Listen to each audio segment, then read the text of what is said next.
Yip, yip, yip, yip.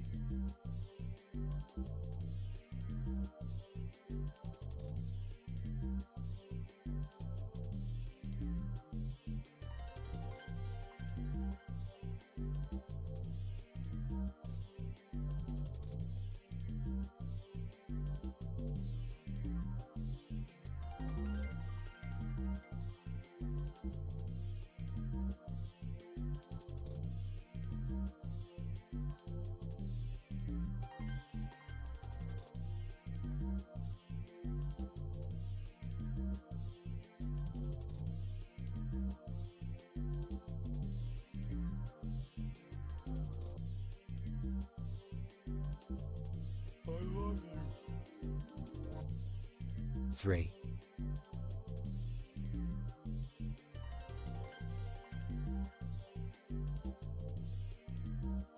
Thank you, Sarah and Nicole. Thank you very much. Appreciate it, guys. How's everybody doing? What day is it? Is it Thursday? Is it? Oh, if it's can't be. Wow, it is Thursday. This week's going by quick. How's everybody doing tonight? We're doing more Hollow Knight. Haven't stopped thinking about Hollow Knight. What's up, Bimbo?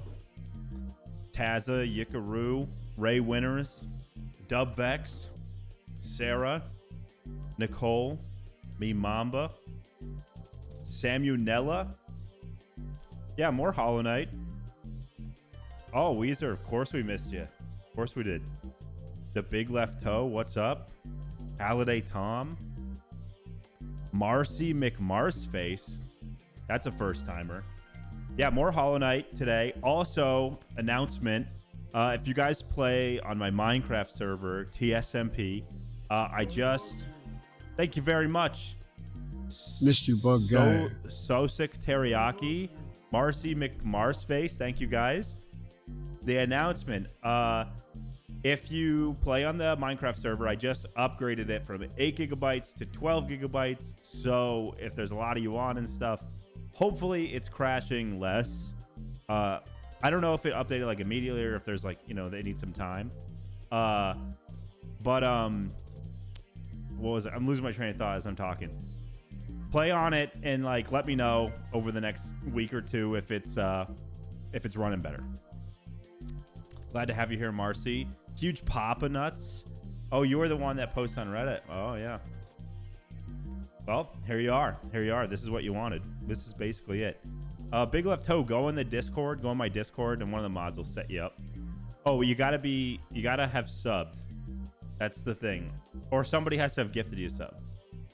You basically only have to be subbed at the time of you asking to get in, and then after that, you're permanently in, whether you're subbed or not.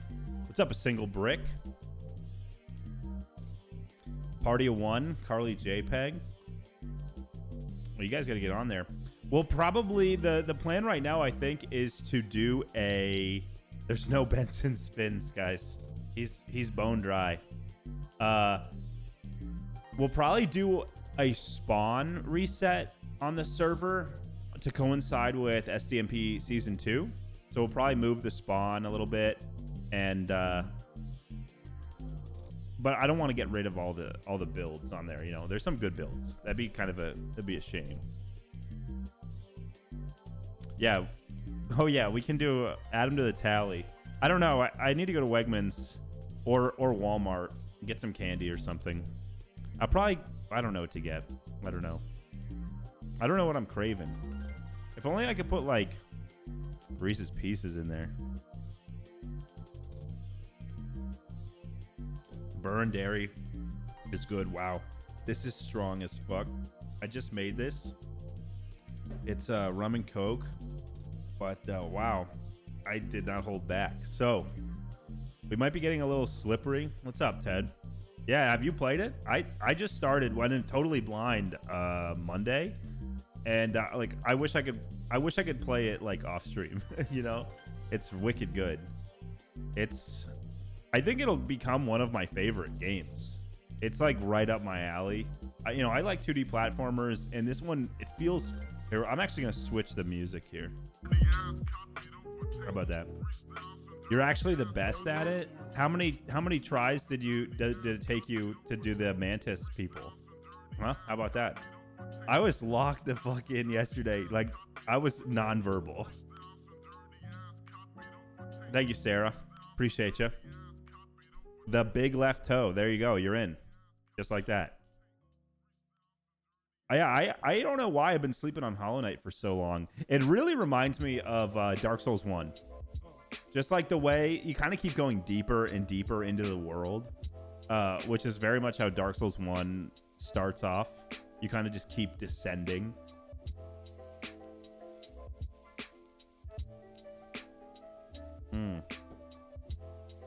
I didn't know it. Cam Cost, thank you very much. It's been a while since we've seen Cam Cost in here. Well, Dark Souls 1, there's a few moments where there's a turn off of how frustrating it is. Like in Dark Souls 1, Ornstein and Smo they can be a turn off. What's up, Cam Cost? Thanks for gifting a sub. Ornstein and Smo can be a turn off, and then the Bed of Chaos can be a turn off. Not as much in Dark Souls 3. Everything's pretty clean in Dark Souls 3. You never feel like you're getting I don't know. Maybe it's because I also played 3 after the other two. I was a bit more of a veteran at that point. But Dark Souls 1 is a little janky sometimes. So is 2. 2's got some jank, but I don't know. They're incredible. Worth playing. Yeah, they are on and off. That's why Elden Ring DLC came at a bad time. Oh, that's funny. You just said it. I was gonna go there already. I will play it one day. It's just it came at a bad time because I just wasn't in the headspace for it. I think it'll always be relevant too. It'll always be a good stream game. This is a tad bit loud. Oh, thank you, Sarah, for the 5 subs from Sarah. Thank you very much, Sarah. Appreciate you. Sarah's been a long time watcher. Doesn't chat too often. Very generous sub gifter. Thank you, Sarah. But yeah, Elden Ring DLC came at a bad time. I'm kind of burnt on the series right now. Like, it's great. They're all great, but I just need a break, you know? But Hollow Knight is filling like the difficult, harsh atmosphere game for me right now. Ted, you know what you should play if you're still watching, and anyone else that is looking for a challenge, is Sekiro. Sekiro is incredible. I beat that for the first time I played it. I want to say this past spring? No, maybe like January or February. So good. Oh my gosh. You every boss fight in that game is like an absolute, I'm going to switch to just chatting for now. And we'll dive in to it later, but I want to change my category. You guys know how it is. Yeah, every boss fight. What's up, Insidious? Every boss fight is in that game is like a dance, and they really force you to master it. Like, you got to learn the dance. It feels like more than the fight, because by the time for me, there were bosses I would take between 5 and 20 attempts. Ribosome fan, thank you very much for the sub. 3-month streak. Hell yeah. Hey, Tucker. Hey. But yeah, that game, by the time you beat the boss, you get to the point where you can beat it, you are getting a perfect run because you've mastered the dance with that boss. And that game is really, I really enjoy the fact that there's no weapon upgrades. There's not a lot you can do to help yourself besides getting good. Which in Dark Souls you can level up your stats. There's no stats in Sekiro. It just is. It's you and a katana, really. There's a couple little power ups, but I never really even used them. Making your health bar bigger is moderately helpful, but most bosses are killing you in 2 hits till the end of the game. I felt too much Overwatch, not enough Roblox. I've never played either of those games. Ribosome fan, I was like that for a long time. For most of the time, I got Dark Souls 1 on the 360 back in 9th grade, and I was just hot garbage. My friends would help me. I beat the initial boss, tutorial, and after that, I think I just hit the wall immediately. Like getting up to the guy on the bridge. I think it's a Taurus demon. He's on like the bridge thing. He was fucking me up so bad. And now I can beat him like 2 seconds, no hits. Like he's such a basic boss. But back then, my friends had to help me, and I got stuck. So then once I was past that, I was like, okay, I want to keep going because it was in my. A few of my friends back then were really into it, and I keep going. We get to I get to the gargoyles. Dude, those gargoyles had me stumped for like years, on and off for years. I would go and fail. I didn't know you could upgrade your weapons or something, or like I wasn't taking advantage of that. So once I figured that out, it helped a ton. But those are also not that bad. Like the game, you have to learn the patience and the rhythms of those games, you know?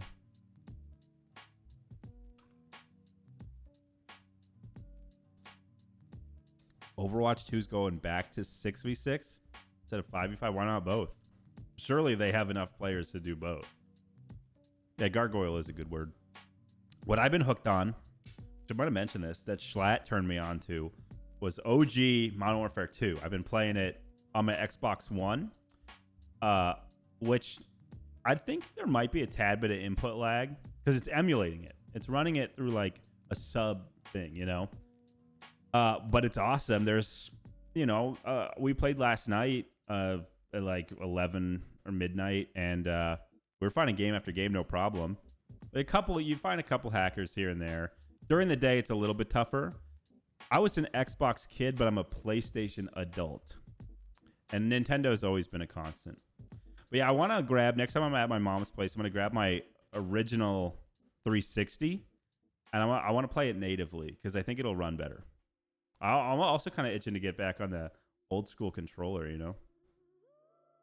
My childhood game was Minecraft Prison Servers. Dude, Minecraft came out, I was already like a teenager. So I never played Minecraft as like a kid. But as a teenager, I mean, you jump almost right into the drama with it. You know, you're right in. You're immediately like, hey guys, let's host like a multiplayer server. And that's a slippery slope. Your friends are you divide into clans, you know, land borders are drawn. It's like, hey, you crossed my fence line. Who broke my fence while I was offline? You know, it turns into that.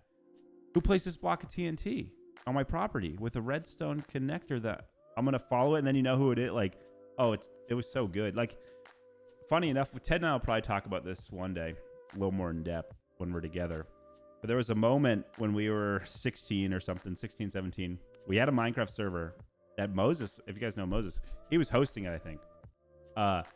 And we had probably 10 of us on there. Some people were more invested than others. Some, were just like, oh, I'll play here and there. But some of us were grinding, Some of us were like looking at the stats to see who was online when we were out of town. And there was a moment where, friendships were kind of drifting. It's like late high school. Late high school is real transition from like childhood, middle school friends to like adult friends, So we had like a rift kind of going. There was a moment on the server where some drama happened and TNT blocks were found and redstone lines were traced. And that was like the final straw for our friend group. And some of those guys, like that was kind of it. Like it never recovered. And a lot of those guys I really didn't talk to much after that at all. And Ted and Moses happened to be on like my side. Like I chose that faction of the server. So yeah, friendships really were like broken off of, there's a lot. It was kind of building up to that, but Minecraft was what like set it in motion. It was, I look back on it fondly though. I wish that I had like, what am I looking for here?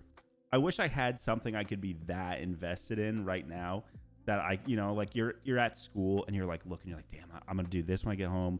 I'm going to play this. I'm going to build this. So, I'd really like to expand my border. I'm going to see if I can get like an alliance with this guy. It was like, yeah, it wasn't just a game. It was like a virtual reality kind of, you got to live a different life as like, and when I play Minecraft, and I'm probably like a dork, I'm not even that good at Minecraft. Like I don't keep up with the updates. When I play Minecraft, dude, my imagination runs fucking wild. Like I'm thinking like I'm imagining myself as like the all-encompassing population of my land. Like I envision like, oh, this is where people are working the fields. You know, we got to put that wall up because, you know, there's, you know, I don't want this other faction walking in, like as if there's like thousands of people, like, you know, as if like it's not Minecraft. Because like you build a wall in Minecraft, that's the easiest thing. You go right through, just pickaxe. But I like to think of it, I imagine, you know, you got to like role play a little bit to have a good Minecraft world. I haven't played on it very much.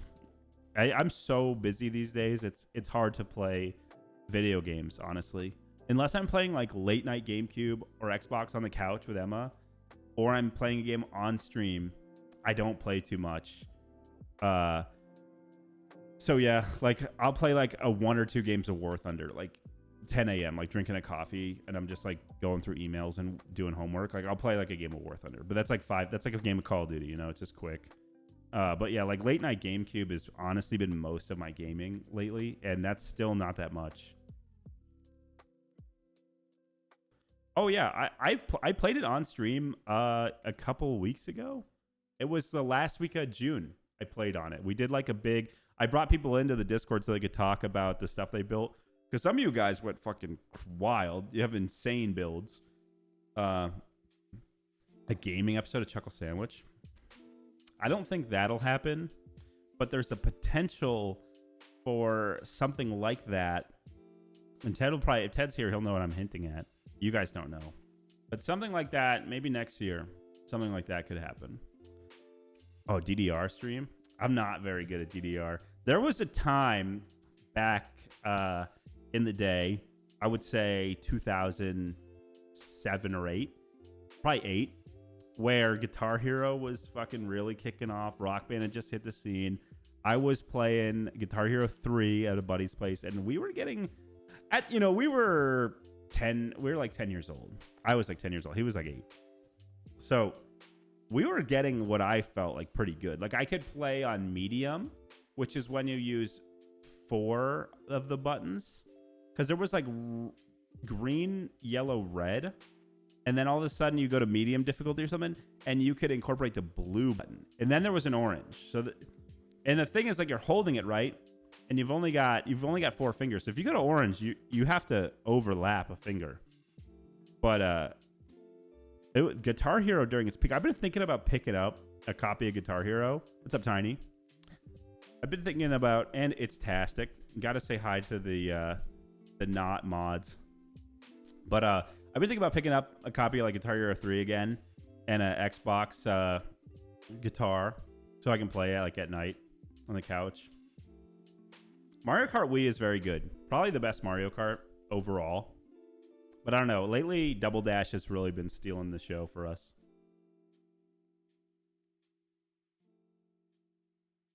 Sarah, how old are you? What's up, Alicia? It's not Alicia.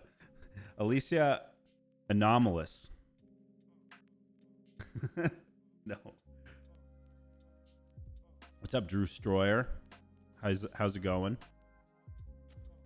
But yeah, Guitar Hero, pretty good game. I only played Rock Band a couple of times, and I thought the drumming was so cool. I've always wished, what's up, Lung Bacteria? Welcome in. I always wanted to like actually learn how to play the drums, because I think out of most instruments, percussion vibes with like my brain the most. But I never actually had it. A drum set's probably the hardest thing to learn because you need a fucking drum set, and it's loud as hell. Like guitar is easy and relatively cheap and small. Like you can just toss it in the closet and you can put it in an amp, or you don't. It's not crazy loud. But like drums are so fucking loud. But the Rock Band drums, I remember doing it and being like, this is so cool. This is because guys, if you went to a buddy's place, like you get that rich kid, he's got like the big cookie cutter suburban house. You know, it's like 3 floors, big finished basement that the kids just take over. They got like a pool table down there, and they got all the Rock Band accessories. You know what I mean? I was always so jealous of those kids because I grew up in a really small house. My sister shared a bedroom through like until she left for college. We had 1 bathroom, tiny place. It was old. It was like over 100 years old, you know. But I grew up in like a pretty nice town. So some of these kids had fucking crazy big houses. They'd have all the game consoles they'd have all the accessories. Like you go to a kid's house and like I was fighting for my life. I had my Game Boy just begging my parents. I was like campaigning. I was like on a political campaign to get like a real game console. I go to a kid's house, they'd have like N64, PS2, Xbox. I'd be like, what the fuck, dude? Spread the love, dude. Bass guitar. There was like a bass guitar rock band guitar, I think. Bass guitar is really cool. We have like a, what's it called? It's an electric guitar my dad bought for like the three kids way back. It's a Fender. It's small though.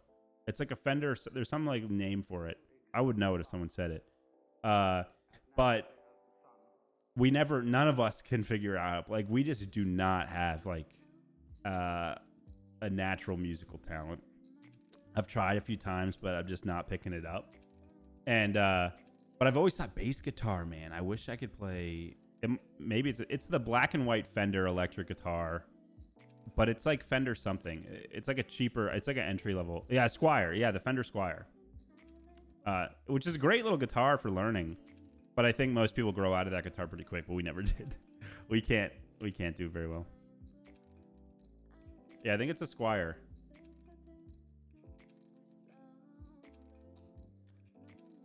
But yeah, I always was like, wish I had a. How are we today, Chad? Wish I had a bass guitar. Bass is so cool, you know. Like bass is. I feel like also bassists, people who play bass, are really cool too. You know, it's not just the guitar that's cool. It's the people that play it. Because like I feel like playing guitar is kind of cliche, not cliche, but you know, I feel like every person has some exposure to guitar. It's very common, but being like really good at bass, that's a different vibe. I've always thought too, like you go into someone's office, they got like a little guitar on the stand with like the amp, you know, like as if they just kind of play it whenever. That's such a cool vibe. But if I had that back there, I'd be such a poser. Like I would never touch it. But it would look so cool, like where you guys can't see too. One day I'll do an office tour. But then also I'm like, fuck, I do not need another expensive hobby. Oh my gosh. Between like, so in the winter I ski, which is fucking expensive. I love to shoot, so I buy some guns. Those are expensive as fuck. Fishing, I've been so into fishing last few years. Wicked expensive. I own a car, so that's always fucking money. What else? Legos. I got fucking Legos and video games, dude. I got video games. How's my aim? It's fucking dead on. You know it is. So yeah, we got some expensive hobbies over here. Yeah, that is true. Guitar. Well, here's the thing though. I love the aesthetic of guitars, right? Like the guitars are really cool, and a lot of the nicer ones are made with crazy good craftsmanship, like really nicely finished custom like wood, and they look so cool hanging on a wall, like as an art piece. So I feel like I could so fast, like if I learned how to play guitar, I would rapidly be like, okay, I need to get a really cool guitar. So yeah, I would make it expensive because of my own issues. Yeah. But yeah, GameCube games, that's pretty expensive. Legos are expensive. Gaming in general is like kind of expensive. Although these days I'm pretty bought in. So I don't have to worry about games, and I pretty rarely buy new games at this point. Yeah, Weezer, send it in the Discord. I'll check it out at some point. The game, I hardly ever actually, now that I think about it, I hardly ever buy a $70 game. I don't know even know if I ever have. Elden Ring, maybe. Elden Ring I might have. No, I don't pirate games. Maybe like old movies. I used to set up movie hard drives for my buddies back in the Marine Corps who would deploy. Somebody was getting deployed on ship. You know, I got no internet or anything, but they get to bring like a laptop and a hard drive. So you could make them like custom hard drives. But yeah, for games I don't even remember. Elden Ring I bought, but that was 2 years ago now. Over 2 years.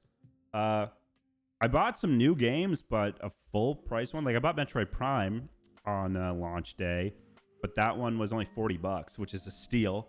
As the highest price you're gonna pay for Metroid Prime Remastered is $40. So if you haven't played it, pick it up. It's awesome.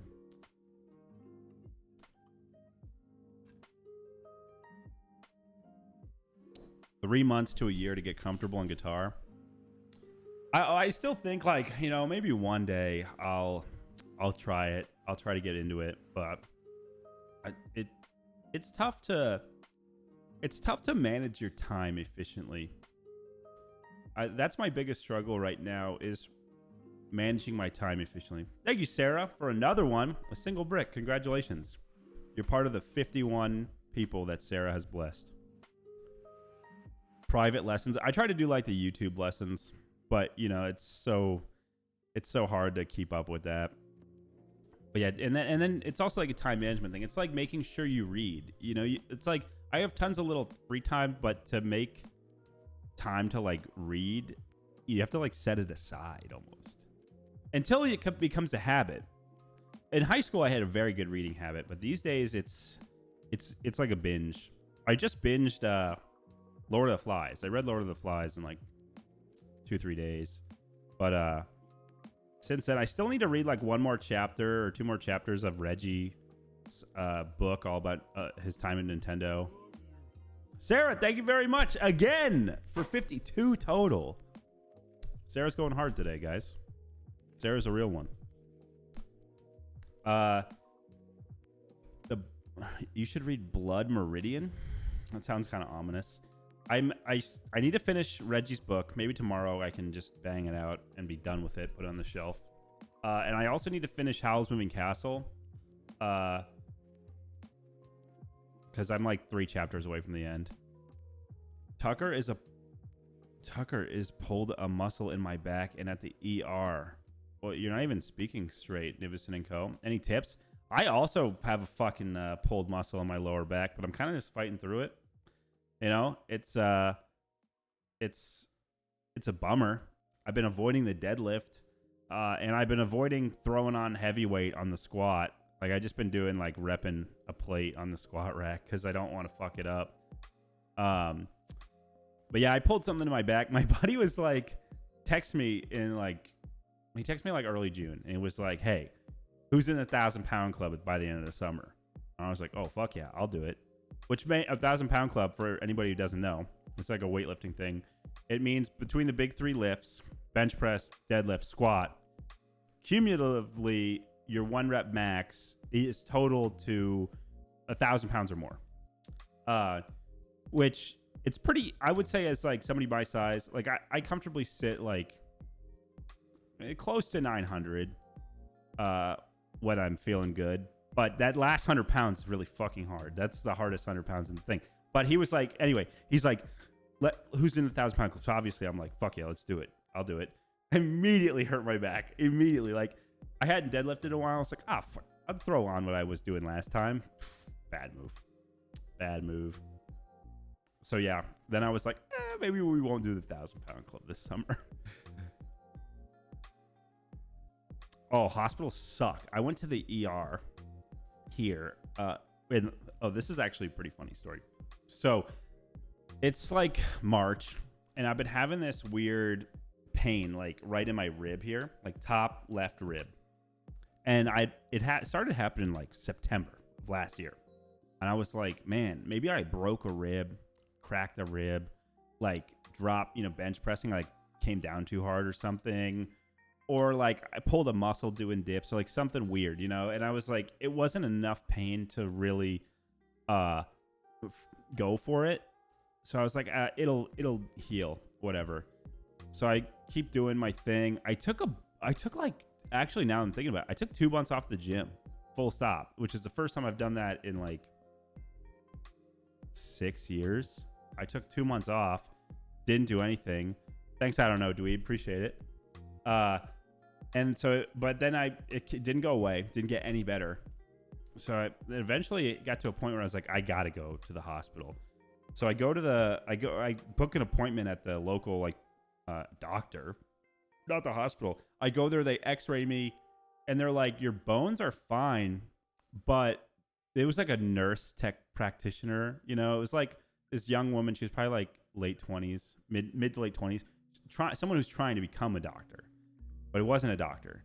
And she's like looking at the X-ray, and she's like, "Oh yeah, so you don't have any broken bones or anything, but you have fluid in your lungs." And she gave me this term, which was like, "You have cancer," and it was like I look up the diagnosis and stuff, and it was like you have like 6 months to live. And she's like, "Yeah, you have cancer, and you should probably go to the emergency room immediately." Like she's just telling me that. I'm like, "What?" And so I'm like, "Oh fuck, okay." Like I had a chuckle recording that night, and I had to text the guys like, "Hey, I might be late because I'm going to the ER now." Because I booked the appointment so that like I'd have a lot of cushion room, so I wouldn't have to throw off Ted and Schlatt's schedule. So she tells me that. I'm like, okay, I guess I'll get in my car and drive across town to the ER. So I'm going over there. They like send them the lab results on the fucking computer. I get there, really nice woman in the ER starts working with me, and you're like in and out, in and out, in and out. They're like, come in, take your vitals, send you back out into the waiting room. Waiting room at ER on just a random night is fucking wild. We're in a pretty low income, we're in a rougher spot. ER is like half the people in there are on fucking drugs, like freaking the fuck out. Some dude like fought the security guard. He got like tied up, like crazy shit's going down. And I'm just sitting there like, I guess I have cancer now. I don't even smoke. Like, how did I have fluid in my lungs? I'm like, I've been running lately too. So I'm like paranoid in there. I call Emma. I was like, dude, I might have cancer. Like I'm at the ER. It was just like in shock, like the 1,000-yard stare. There's like crackhead having like a meltdown next to me. Security guards like swamp the guy, drag him out. He's like freaking out. Cops are in and out of there the cops are just dropping people off that they're like picking up that night, And the woman I'm working with, she's taking me in and out. She's like, "Nah, this ain't right. Like, you're totally fine." She's like so nice. And she's taking my vitals. She's doing stuff. She calls like the doctor's office where I got the X-ray, where they told me I had cancer. And they're like, "Oh yeah, we accidentally left the notes on the old report. We didn't switch out the notes and stuff. So you actually were looking at the last patient's thing." And so I was like, "Are you fucking kidding me?" For like 6 hours, because I was in the hospital I was in the ER for hours. My phone's like, I had like 20%. You know when your phone hits that 20%, you're like, I can't be fucking around on this anymore. Because if there's an emergency, I need it. So you're like, you're like, fuck. And you're stuck there. Yeah, they're like, "Oh yeah, it was the last person's, our bad." And I was like, "Are you fucking kidding me? Like, if I get fucked with this hospital bill, like you guys, I'm calling your ass, because I would never have gone to the ER if you didn't tell me that." And so she's doing tests and stuff. She's like, "I'm gonna try something, like drink this, and then go in the waiting room for like a half hour, and then I'm gonna ask you how you feel." Which was like basically like some custom hospital grade Pepto-Bismol.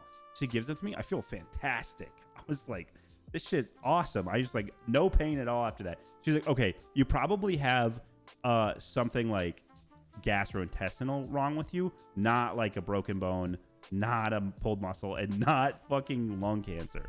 I was like, "Whew, okay, no problem." And then she's like, "I recommend you book a gastroenterologist or whatever appointment." So I do that. 2 weeks later, my school was like, "Oh yeah, you actually don't have health insurance with us. We weren't supposed to do that, so you don't have health insurance." So I was like, "Okay, let's cancel that appointment, and I'm gonna just track what I eat, and maybe that'll fix it." So based on my own evidence, I think I have like a gluten intolerance. I think if I eat, like, I can eat a little bit, but if I have it like every meal all week, I'll be like, "Ooh, something ain't right." I think that's it. That's based off nothing other than just like daily tummy feel. So I think that's it. And I was not tracking what I was eating like really ever. But like I was like wicked bloated without knowing it. And I looked way heavier last year. And I just started cutting back a little bit of gluten, and I lost like 15 pounds like that. So I think that's what it was. I think it was fucking me up. So yeah. And then also simultaneously, my dad finds out he's allergic to gluten, and my sister. So I was like, okay, so there's probably, or not allergic, but intolerant, whatever. So I was like, probably should lay off the fucking bread, which sucks because I love goddamn bread. And like pizza, dude, we eat pizza all the time, like breaded wings or whatever. Basically anything, any good appetizer. I probably should do like real tests or whatever. But you know, it's just, I don't have time for that.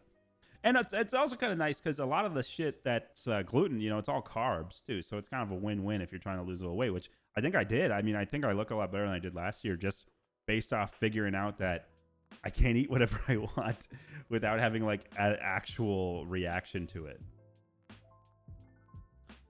Yeah, so yeah, I think I have gluten intolerance, but as Mitochondria said, I don't care. I am eating those wings, here and there now. One less time. Thank you, Nivison and Co. Appreciate you. Here's some bits, Tucker. Oh, well, hopefully you're there for the right reasons, because I was not. I hope you have insurance, because it's not a fucking joke. They'll fuck you without a second thought. You can't eat any cheese or meat. Vegetables and bread are your sustenance. I think that if I had to guess, I'd probably have a slight intolerance to dairy too, but that one I'm a lot less willing to give up. Like I just bought chocolate milk.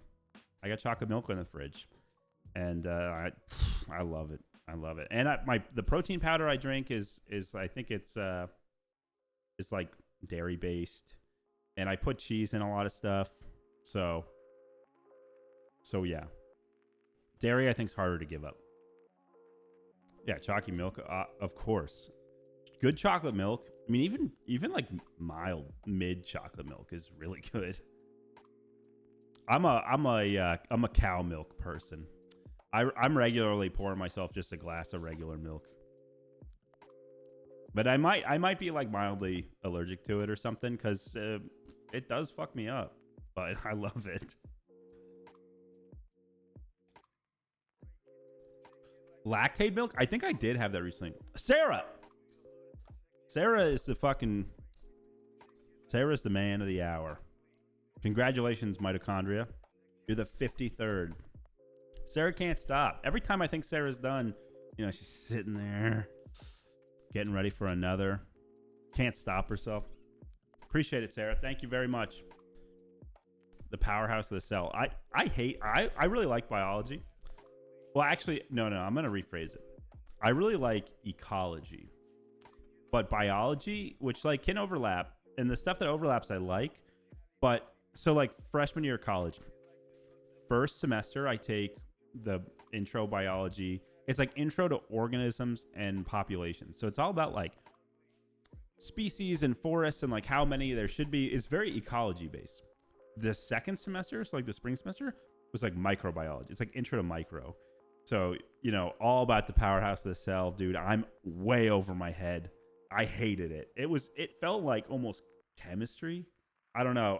It was about ribosomes, mitochondrias, flagellas. It was terrible. I hated it.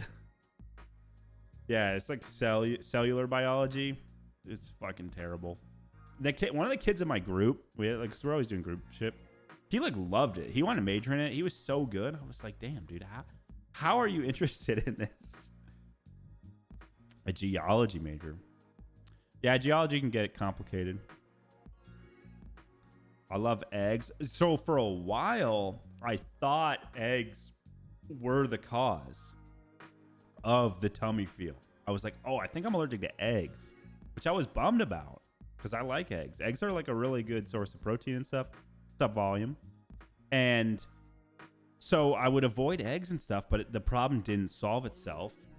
Thank you, Volume Cheese, for resubbing. 5 months we've had Volume Cheese on here.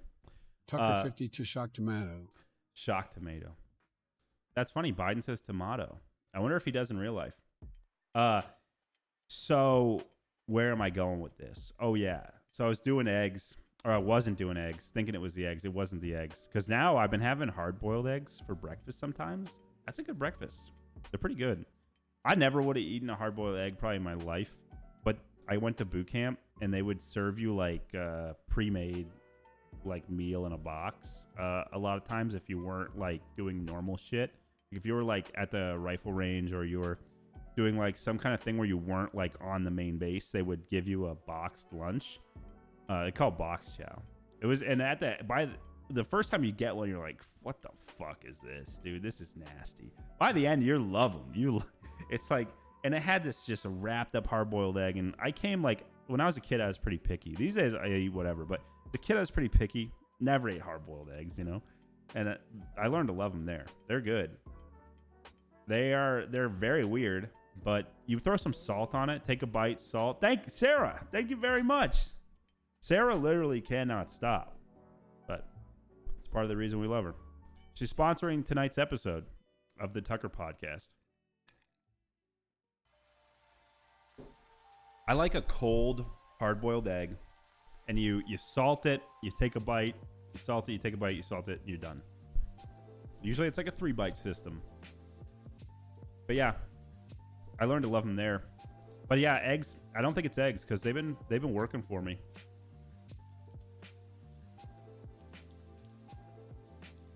I've actually never had a deviled egg. That's where I'm still at the line, where I think like I don't think I'm ready to commit to a deviled egg. It just kind of grosses me out.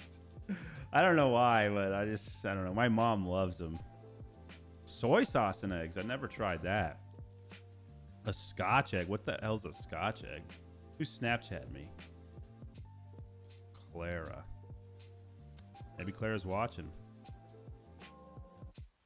Anybody still use Snapchat?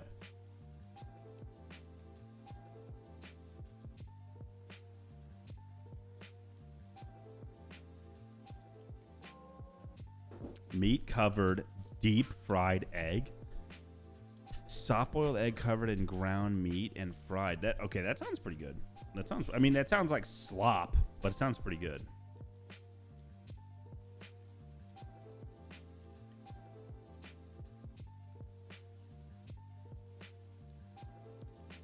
Clara's texting me trying to figure out what Emma's birthday surprise is, because I've got a birthday surprise going for Emma. Emma's birthday is next Wednesday. It's the 31st.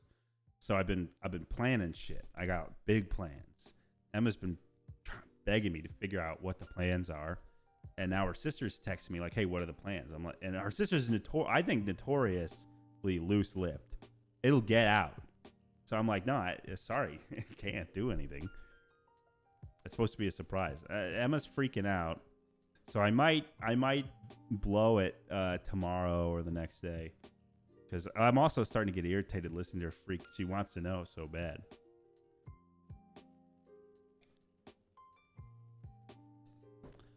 Applied to be a Dawn RA. Do you mean a dorm RA? Is that what? If so, good luck. I never have lived in dorms. The last time I was in a dorm was when I went to visit Ted in his first semester of college in Ithaca.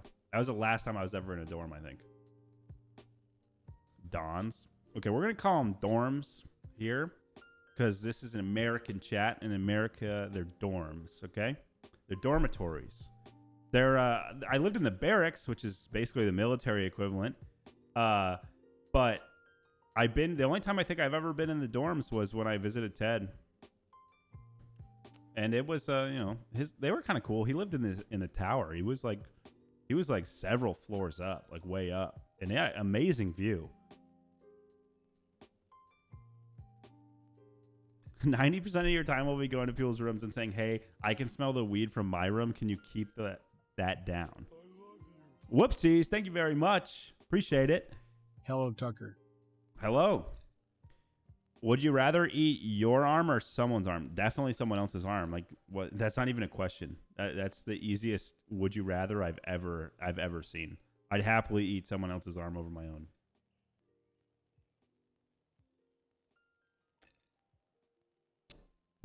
I gotta read some of these. Oh yeah, I have no pets.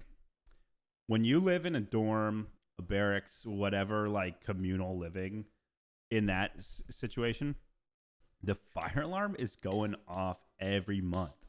Every month, it's like, and the first few times you like do it, you leave. But by when I was in the Marine Corps, it was constant. By like the fourth time, you're like, I'm not even getting out of bed. I'm not getting out of bed. Like, I don't care. This entire structure is made out of concrete. I'm not getting out of bed because somebody's vaping. I'm not doing it. Like, I have to be up for PT in 2 hours. I'm not fucking getting up. And the alarm at the barracks is so annoying. The fire department has to come turn it off. So it's going off until they show up, like sweep it and turn it off. And what's up, Pink Stars? Welcome back. And oh my God, it was a nightmare. Because, you know, it's just kids vaping. Or like they have a toaster and they're burning fucking toast. And I imagine the dorms are the same. When I visited Ted once, which I only visited him like 3 times that first semester, because I was waiting to go to boot camp. So I was like, you know, he started school in August. I didn't leave for boot camp until October. So I would just drive up there. And it went off, one of us, when we were there. It was like, my God. At the Marine Corps, one time it went off for like an hour and a half. And it would like beep, beep, beep. Like it was like loud. And then there would be like a pre-recorded woman talking like, please leave the building, blah, blah, blah. She'd say the same thing. Probably heard it 100 times that night. And it's always the same. It was happening like once a month for one of the years I was there. Pain in the ass. It's honestly in the Marine Corps, someone's on duty. So this is like kind of a weird concept, but like you all live in like dorms. All like the 18 to 22-year-olds basically live in dorms. And in the middle of the dorm is the duty hut, which is like 2 Marines are on duty every single day, 365. There's Marines on duty right now. There always will be.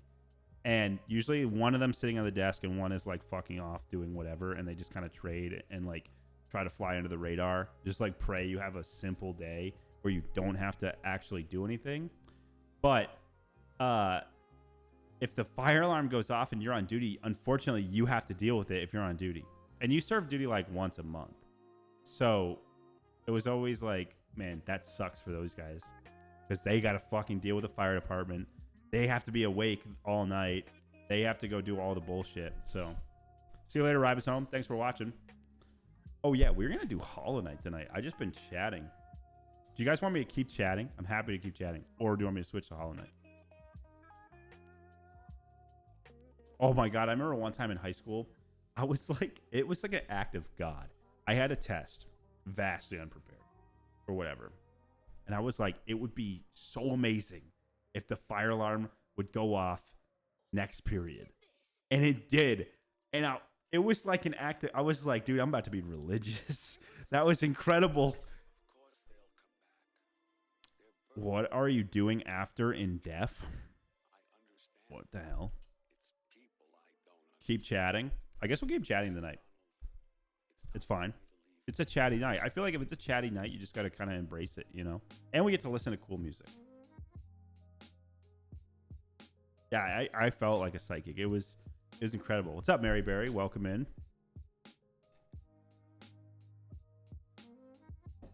This playlist. This is I'll show you in a sec. I think I'm good. This is what I'm listening to. It's live. This is my go-to the last few months. You're my biggest fan, Volume Cheese. Prove it. You've got some competition in here. Some of you guys are, you know, pretty into it. They're pretty, it being me. Every time I school, we had a lockdown once, I think, or maybe we just did the drill.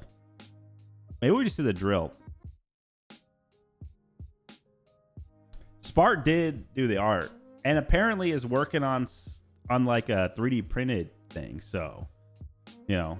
And then Weezer's got some art. Hopefully it comes soon so we can put it up.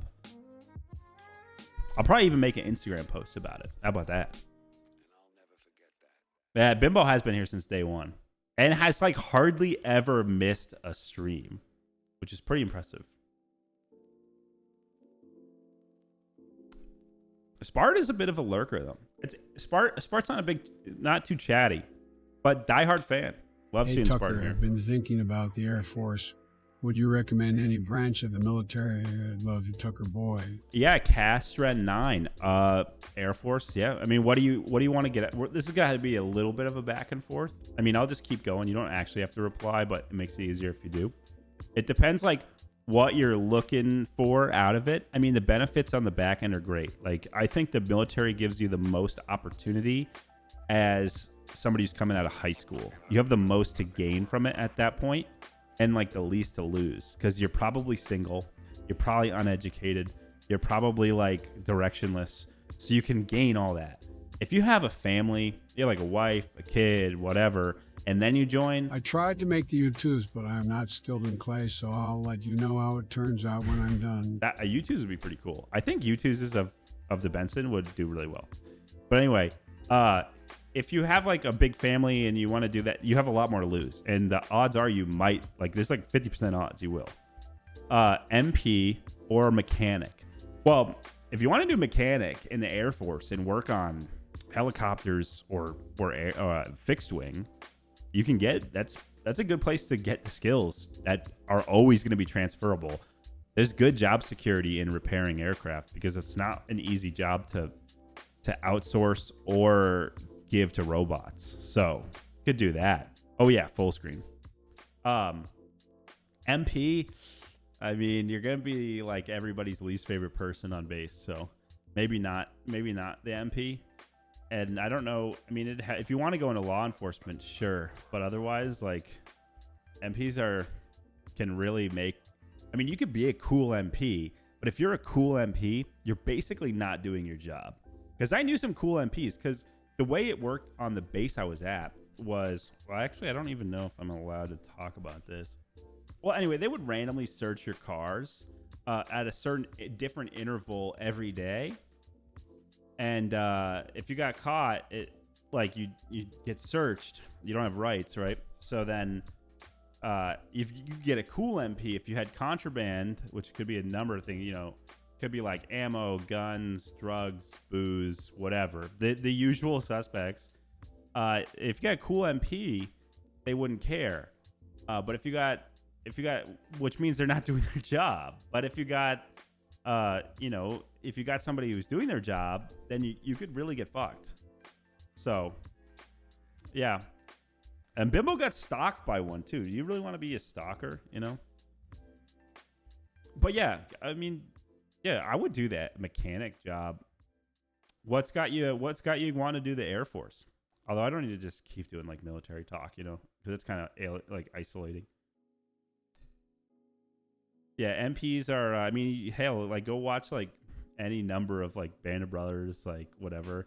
Like I'm sure they're making fun of the MPs, you know. The benefits, yeah, benefits are good. Honestly, the pay is good too. The pay is good. Well, it depends on the job. I was infantry during a peacetime, so we didn't have a ton of work to do, and you don't have any bills, which is something that like most people forget. Is like if you're 18, 19, 20, you live in the barracks, you don't have any bills. Like at most, you've got a phone bill, maybe an internet bill, depends on the barrack situation, and then maybe a car payment. And car payments are pretty reasonable. So you don't have to be buying, like your food is already taken care of. You're never going to see that money, though you do technically pay for it, but you can't get that money back. And you never have to pay for like housing. So the money is kind of decent. Like it's pretty disposable, which is why you see a lot of young military guys and gals doing really stupid shit with their money. Like buying like all Gucci clothing or buying like a wicked expensive car that is eating their entire paycheck every month, or like decking themselves out in a fucking way too expensive computer or like shit like that. So yeah, you do have like a lot of disposable money for that age group with no debt typically. So like the fact that you have no debt and you have an income that you can use actually puts you kind of ahead in terms of like stuff. You can leverage it pretty well. I came out of it. I ended at E4, so I was a corporal. I ended there 4 years, and I came out with like a paid off car that I bought with 10,000 miles on it from the dealer.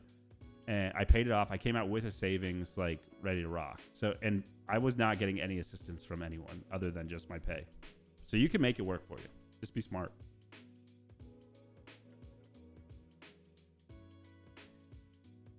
Yeah, chronic ankle instability. That would be a bummer. You're welcome, Castrin. Bring questions anytime. I'm sipping on a rum and coke. I made it a tad bit too strong, at least initially, but now I'm in the slot, so now it's going down easy, and I'm chatting a lot. Rum and coke is probably my go-to cocktail. It's really easy to make because at a baseline you can literally just have, this is just rum and Diet Coke, but you can really soup it up. You put a little grenadine, maybe nice cherry, a lime. This is Hurricane Rum by 888 out of Nantucket, which is very good. They do it in bourbon barrels. It's almost got a bourbon smell and flavor to it, but it's definitely still rum. I really like it. It's my favorite that I think I've ever had.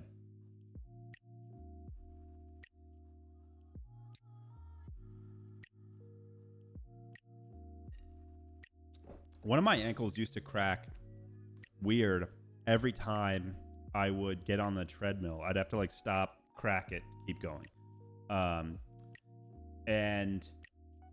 But it's been going away. I did lose a little weight, so maybe I was like over the weight limit for my bones. They were like, no, that's it. You got to start cutting back, dude. This is us telling you.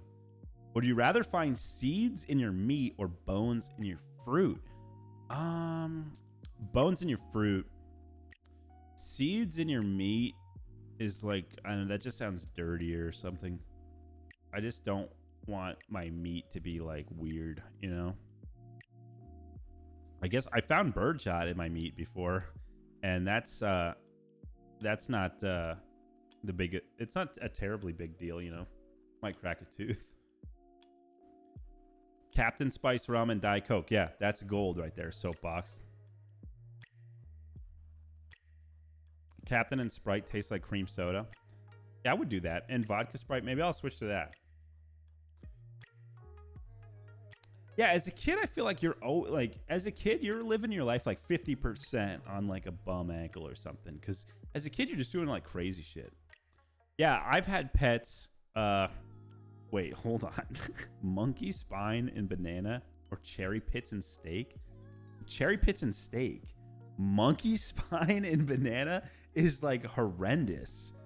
Cherry pits and steak is just kind of weird. I don't want to ever see a monkey spine. Except in like a museum. Okay, have you ever had any pets? Yeah, I grew up with my family that I grew up with. I've never not had pets. I still have pets. I have cats, dogs, whatever. And I had a turtle for a little while that died. It was really little. Like when we got it, it was like a quarter. It might have been illegal to have. I don't know, but it died. And I had like a little fish here and there. But yeah, cats and dogs we've always had. Tiki rum. I've never had Captain Morgan's tiki rum. I'll try that. A lot of people do what's it called? Like coconut rum or something, or Malibu, the Malibu rum. Big Left Toe. I actually have. I got recognized 2 months ago at a baseball game. And then I got recognized by a classmate, but we were in a group project, so like he had a lot of exposure to me. So I guess that still counts. And that was over a year ago now. So that one was early. That was way before I ever streamed.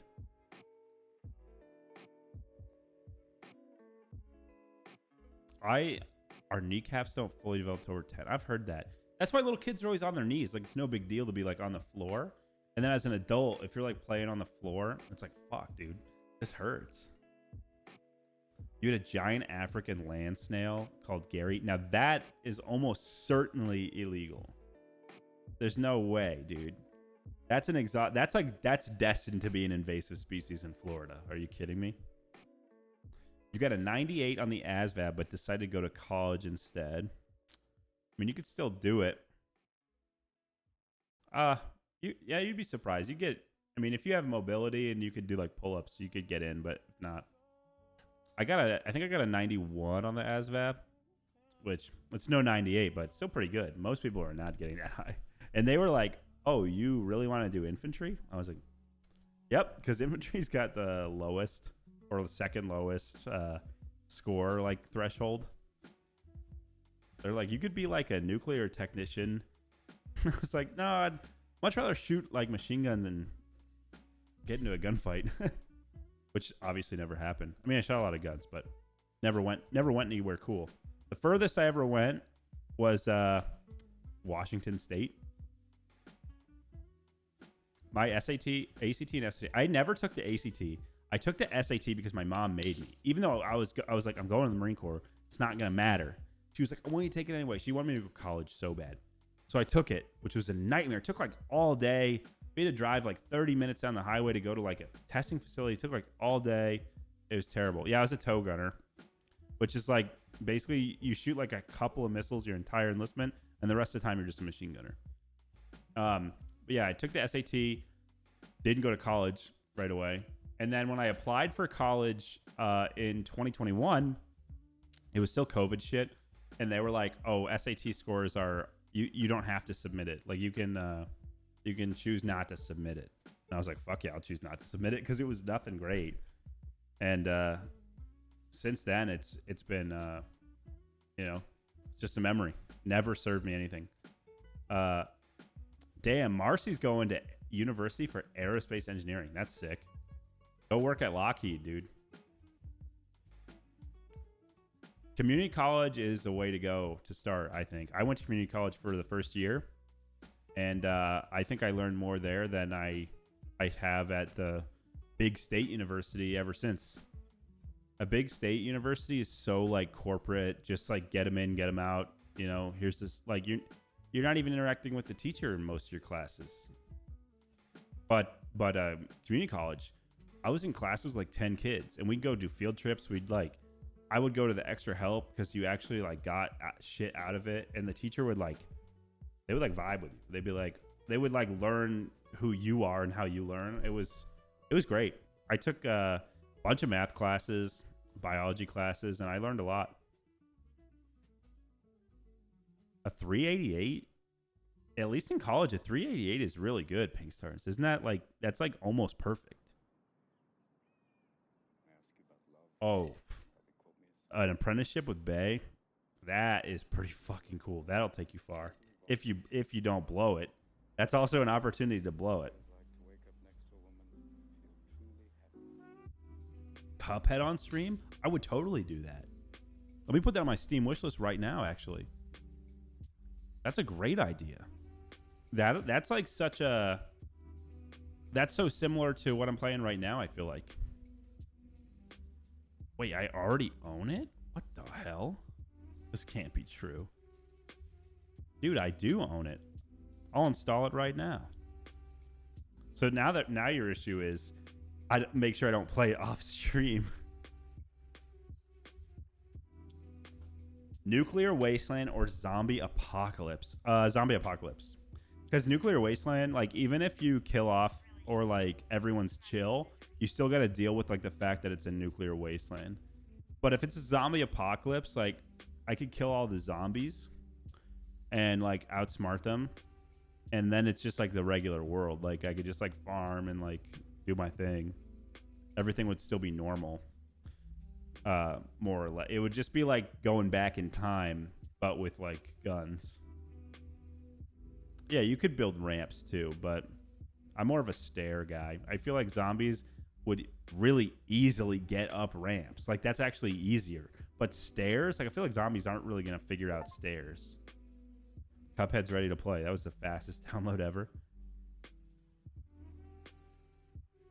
Or make everyone naked? What? What are you talking about? Got asked on one of the entrance exams. You ever played War Thunder? That's funny. War Thunder players are always leaking the military secrets.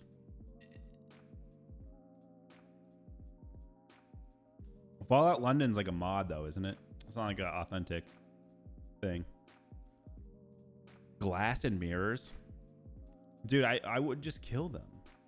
The idea of zombies like does not stress me out. Like even if it was a real threat, it doesn't stress me out. I'm like, I would fucking kill them. Like I'm like well armed and I'm a big dude. Like no problem. Emma's a good fucking shot. Like we'll be fine. We live at like, you get on any rooftop, just fucking take your time, gun them down. Like what's the big deal? You know, you could just camp on rooftops. Like if you're in like a city, right? Like a small city or like a small downtown, like rooftops are all flat. They're not like suburban roofs, right? So you could just camp up there, like, and you could just go forage during the day, do whatever you got to do, like kill some zombies, and then go back up on the roof. The zombies aren't gonna get up on the fucking roof. Put a ladder up, pull the ladder up when you get up, you're good. Like, and you could just shoot from up there. It'd be good. Stop nervous breathing. Like I really, the zombie movies that stress me out, or like the type of, because each zombie movie is like, okay, what kind of zombies are we working with? Like if you're doing Walking Dead, like Walking Dead zombies are a joke. Like World War Z zombies, that's like that is scary. That's basically kind of feels like if we were to reduce everyone to like insect size, and they're like a swarm of ants. Like you can't stop that. But Walking Dead seems most realistic, and those don't scare me. You know what's scary zombies? I don't think they're realistic, but they're scary, is I Am Legend. That movie was scary as a kid. I don't know if you've seen it. Yeah, Eat My Tender just said it. I Am Legend. That shit was scary as a kid. Running, hyperventilating Nazi. Yeah, Nazi zombies don't bother me. Like, because if we're thinking like realistically, right?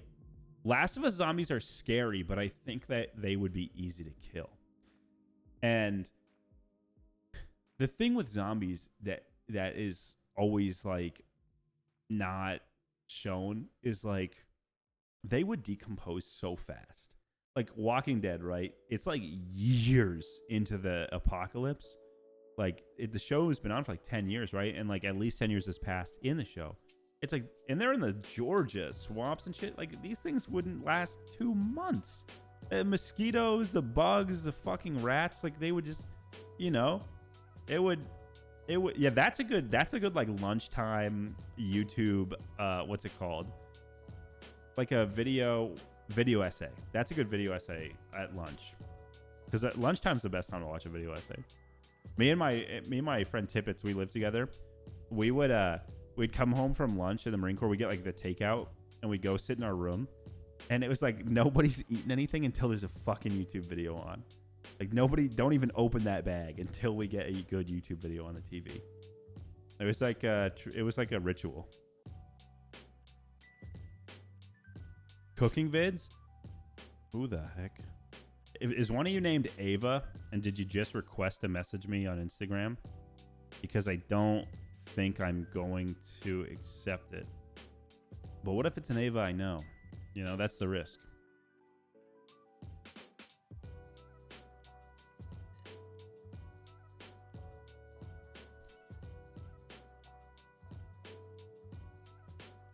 Sorry, guys. Oh, yeah, it is real. I made it. Well, the boss man, Mr. Nivison, was like, hey, we got some stuff in the works. And he was like, you need to be on Instagram. You have to be on all the socials. Personally, my conspiracy is he just wanted me to make an Instagram so he can send me Instagram links, like reels and shit he thinks are funny, through Instagram. Like, he can just DM me. That's my conspiracy. But he was like, if you want to be on this shit and making money on this shit and like trying to do work, he's like, you have to have a presence on everything, which made sense, right? So I did it. I did it. I screenshot it, sent it to Emma because she was in the city or something at the time, and she thought that it was somebody had made it of me. She didn't think it was me. She thought it was fake, but no, it's real. It's me. I have not seen the Instagram reel comment sections. I have very little experience on Instagram reels. Like Emma will show me something, but these days I'm unfortunately spending too much time watching TikTok, which is 50% funny, 50% politics, which are sometimes funny, and the thing is, like, Honestly, seeing a funny political thing on TikTok actually bums me out because I'm like, I watch it. I'm like, TikTok hears me fucking laughing at it or whatever. I'm like, oh, that's good. That's good. Yeah. And then I'm like, oh, fuck, though. Now I'm just going to get swamped with fucking politics. All right, let's see what Gunky Goober's saying over here. Yeah, they are. No, it's all good. It's all good. They, it's their show, so they're the main guys, and that's just how it is. Nothing wrong with that.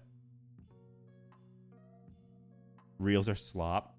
I feel like TikTok's still probably the best, although there are days where I'm like, this is crap. There's nothing good on, and there are days where I spend more time on YouTube Shorts, which I also wish was not like. I wish that short form content like that didn't exist because it created like a bad habit that I used to not have. I used to not like. I feel like it's created an addiction, but I don't know. You guys know how it is.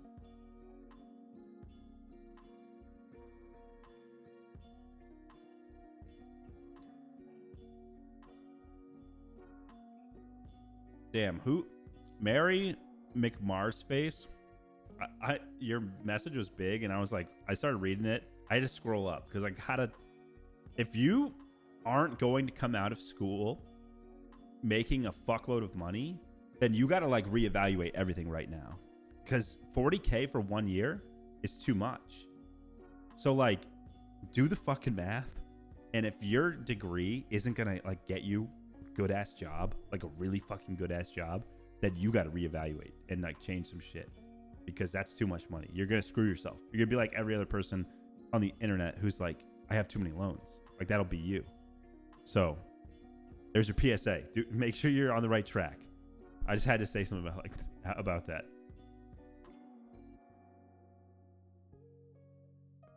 Instagram's algorithm's better. I don't think I've ever used Reels on my phone. I've used it on Emma's. Like we'll scroll there sometimes. Sometimes at night, like we're laying in bed, we're just like watching. It's funny, like our generation, I feel like my parents will lay in bed, they'll watch fucking the news or like I don't know, like ABC Family, like channel 26 or something. But we'll just watch like TikTok. And if like the TikTok algorithm ain't hitting, we'll be like, let's try Instagram. Let's see what's on Instagram. It's like changing the channel, Because sometimes it's like, oh man, it's way better over here. Yeah, $40K for a school year, that's not worth it unless you're going to be making like 6 figures starting. And even then, that's fucked.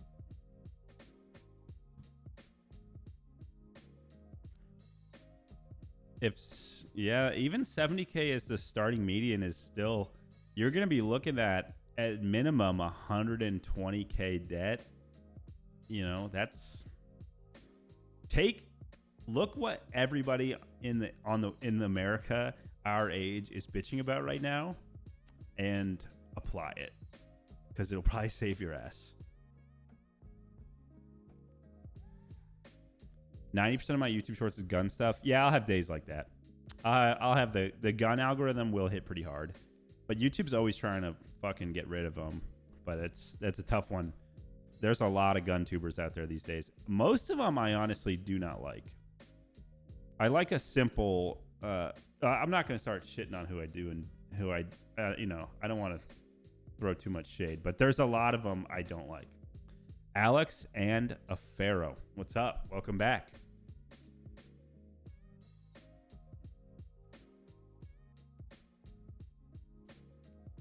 Yeah, graphic design is tough. I could tell you, here's DVD Root. I'm going to give you some insider information on what if you're into graphic design, here's what you should be doing. This is what I'm going to tell you. I'm going to give you a real life job opportunity. Go find a big YouTuber or podcast, somebody who's like making money on the fucking internet on videos. Look at and then that's part A.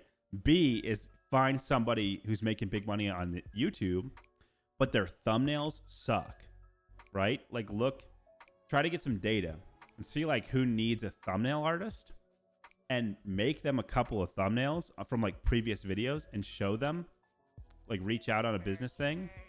Thank you, Patrick. Appreciate you. Show them like, hey, these are the thumbnails you could like. I could make you on a weekly basis, every other week. I make you the thumbnail for your new thing. That's big money. The tragic removal of the numbers from the Chuckle thumbnails. Are you the one, Volume Cheese, that's been making like multiple Reddit posts about the fact that thumbnails don't have numbers in them anymore? Because somebody's legitimately pissed and it's like taking time out of their day to post about it on Reddit. But yeah, DVD Root. Seriously, if you get good at thumbnails and you can like actually show that these are good, and thumbnail stuff's an art, you could get a pretty serious contract with like a podcast or something, or with a YouTuber. We switched to a thumbnail artist for the last 2 months or something. That's why there's no thumbnail numbers, because we're like, show us what you got. Like, we'll do your, because Ted was making them, and they're really good. They're really good, and they do way better. Like he's an actual thumbnail artist. He works for a few YouTubers and Chuckle. Really good. Huge improvement. Like the metrics are way better. So it's and now YouTube just rolled out to all creators, I'm pretty sure, which before they had it for like just a handful of people. It was like beta, but I'm pretty sure now it's launched because we have it now, where they have A/B testing. So you can put out a YouTube video with 2 different thumbnails, and after 24 hours, 48, whatever your metrics look like, it'll tell you which one's doing better. So then you can go full in on one of the thumbnails. So you kind of can test, because before you just had to throw one out there and see if it did well, and you didn't know if your video was doing bad because of the thumbnail or the title or that video sucked, or there's the A/B testing is like, that's next level. When are we doing this stream? Well, I offered, but people said keep chatting, so I kept chatting. And I've been rolling, so I don't know. Yeah, and then you will randomly see either the A or the B thumbnail. And if you go on like the Chuckle Reddit the last month or so, you'll see people like, I saw this thumbnail earlier, but then I saw this one, as if we changed it, but really it's just A, B, and you're just getting like you're either getting A or B. It'll just change every time you refresh it or something. So yeah, lately, and then after a set amount of time, or based on like how much data you get, you can opt to go full in on the more successful one. What tat should you get? Do you have other tats, and if so, what are they? Maybe we can keep with the vibe. I saw Ted and I was like, I'll watch that tomorrow. And I come back to it and it's Schlatt, and you immediately clicked on it, didn't you?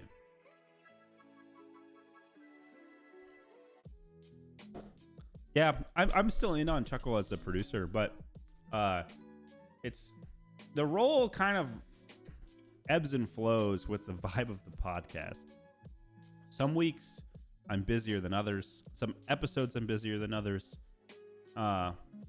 It's kind of a weird, I'm like sometimes I'm like, feel like I'm doing more producer, like I'm kind of organizing things more. Sometimes I just feel like a half member, like not a Charlie replacement, but just kind of somebody to help the conversation along. It's kind of like I have to read the room, and also depends on what we've kind of lined up that week. This week, which you guys haven't seen yet, the one we just recorded, I didn't talk too much because the guys were vibing with each other so hard that I was like, hey, if the conversation's flowing that well, like just go, like just enjoy the each other, because I don't want to like interject and like ruin the vibe. Well, we don't have to keep them on task necessarily. I'm not like we have to stay on task, but it depends on things. Usually everybody knows the plan and is there to do it. Benson's out, dude. Butternuker Benson's out. Just derail him. A Red Dead Redemption tat. What are you getting? Voif? Is that how you say it? The challenge episode was fun. I think it could have been better. It was the first time, and I think it wasn't as apparent how popular that idea was going to be, because basically the reception has been 100% positive on that. So I need to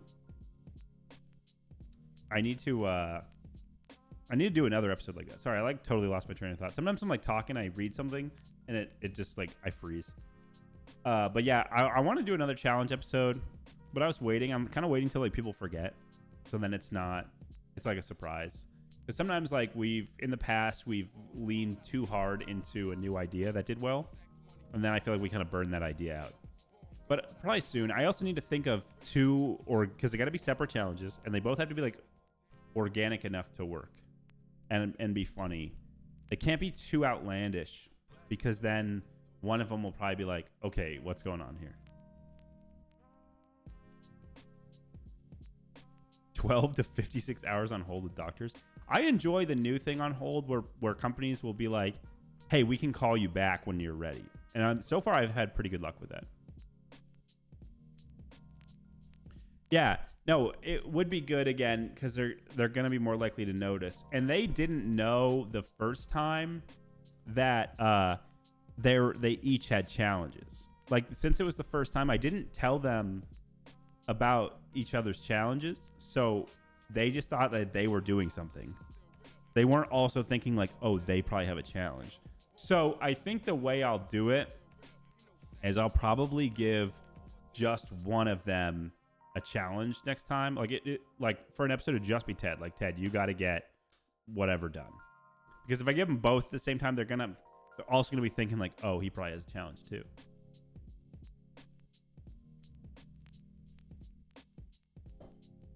Yeah, so it'll be better to just give one. Yeah, the game show one had a really good thumbnail. That's what it was. I saw a lot of people gave me flack because I like didn't know how Jeopardy worked, but I was like, I thought it's like, why is that where we're drawing the line? Like, I feel like the podcast is so ridiculous that it doesn't matter if I don't know how Jeopardy works. Like, we don't know how any fucking thing works. I also got pretty trashed on that one. I was thinking, if we really wanted to put some effort in, I was like, I could set up my green screen and be like walking around and like doing it like for real. But it was like, no, that's going to be so much work. Also, I made all the answers and stuff, and like some of them like weren't right. They had like multiple right answers. A Family Feud. That would be funny. That's actually a great idea. The problem would be I would have to do the Steve Harvey role, which is like, he's so good at that. That would be really big shoes to fill. Yeah, the Jeopardy episode was super scuffed, but I felt like that was kind of the vibe. Like, it was either like it had to be super scuffed, or it had to be perfect. It had to be like real. So obviously we went the scuffed route. Yeah, it did well. I think people liked it, but I did see more negative comments than I usually do. Although I generally don't read too many comments on YouTube.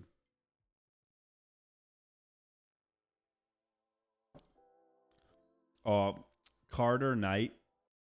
I like where your head's at, but I think that'd be too difficult, because that, like, you wouldn't be able to talk. They would constantly be thinking the whole time.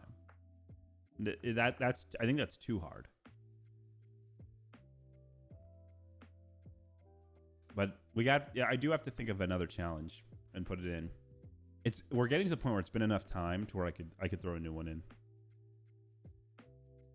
in. A single brick, I would say more often than not, we just get positive comments. But sometimes on that one, I don't know. Maybe I was just like depressed that week. So I was reading the comments. Or maybe I was depressed that week because I was reading the comments.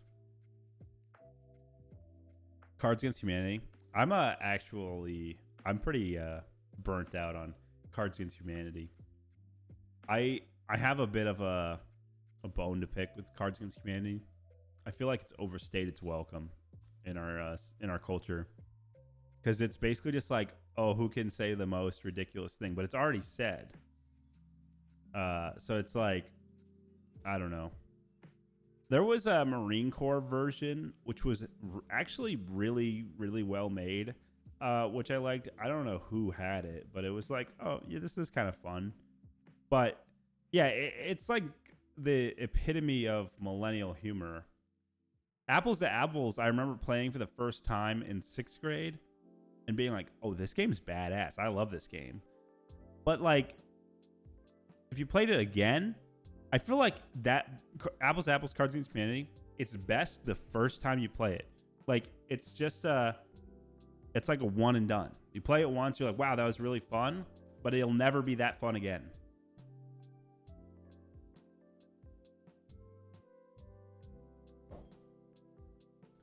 A one-trick pony. Yeah, it really does feel like that. And this arm needs to get some oil. It's starting to squeak. Yeah, when I made my one video, I needed more will come after school's over. And I didn't read the comments at all. I still haven't. I like probably saw 2% of them. Yeah, some WD-40. I use Ballistol for all my more expensive hobbies that require lubrication or cleaning. I use Ballistol, which is kind of expensive, but it's really good. And it's eco-friendly too. WD-40 is not true oil or whatever. So Chuckle Sandwich plays Arma 3. Alan, you don't know the depth behind what that could be. So I've probably talked about it at varying lengths over the years on Chuckle and here. But Arma 3, which is military sandbox simulator game on PC, it's kind of like you can do whatever, but it's very military themed typically. High school, between like 15 and 17 years old, there was a life server called SEAL Team Sloth. SEAL Team Sloth was like the company that owned it. And it was also the name. But the genre of the game was called Altis or Altis Life. And Altis was the map that you played on. So it was like a life mod that you would play. Kind of similar to like Grand Theft Auto, but it was all real people. There was like no NPCs except like static like shopkeeper where you'd buy shit. But everyone you interacted with for real was a person. And you would have like, what's up, Inferno's time? So you would have cops on there. There was like different factions. So you could be a cop. And if you want to be a cop, you had to do an interview. You had to fill out applications. You had to like go through the ranks and like earn it. So, and there were server rules, which couldn't be broken. You get banned or whatever if you break them.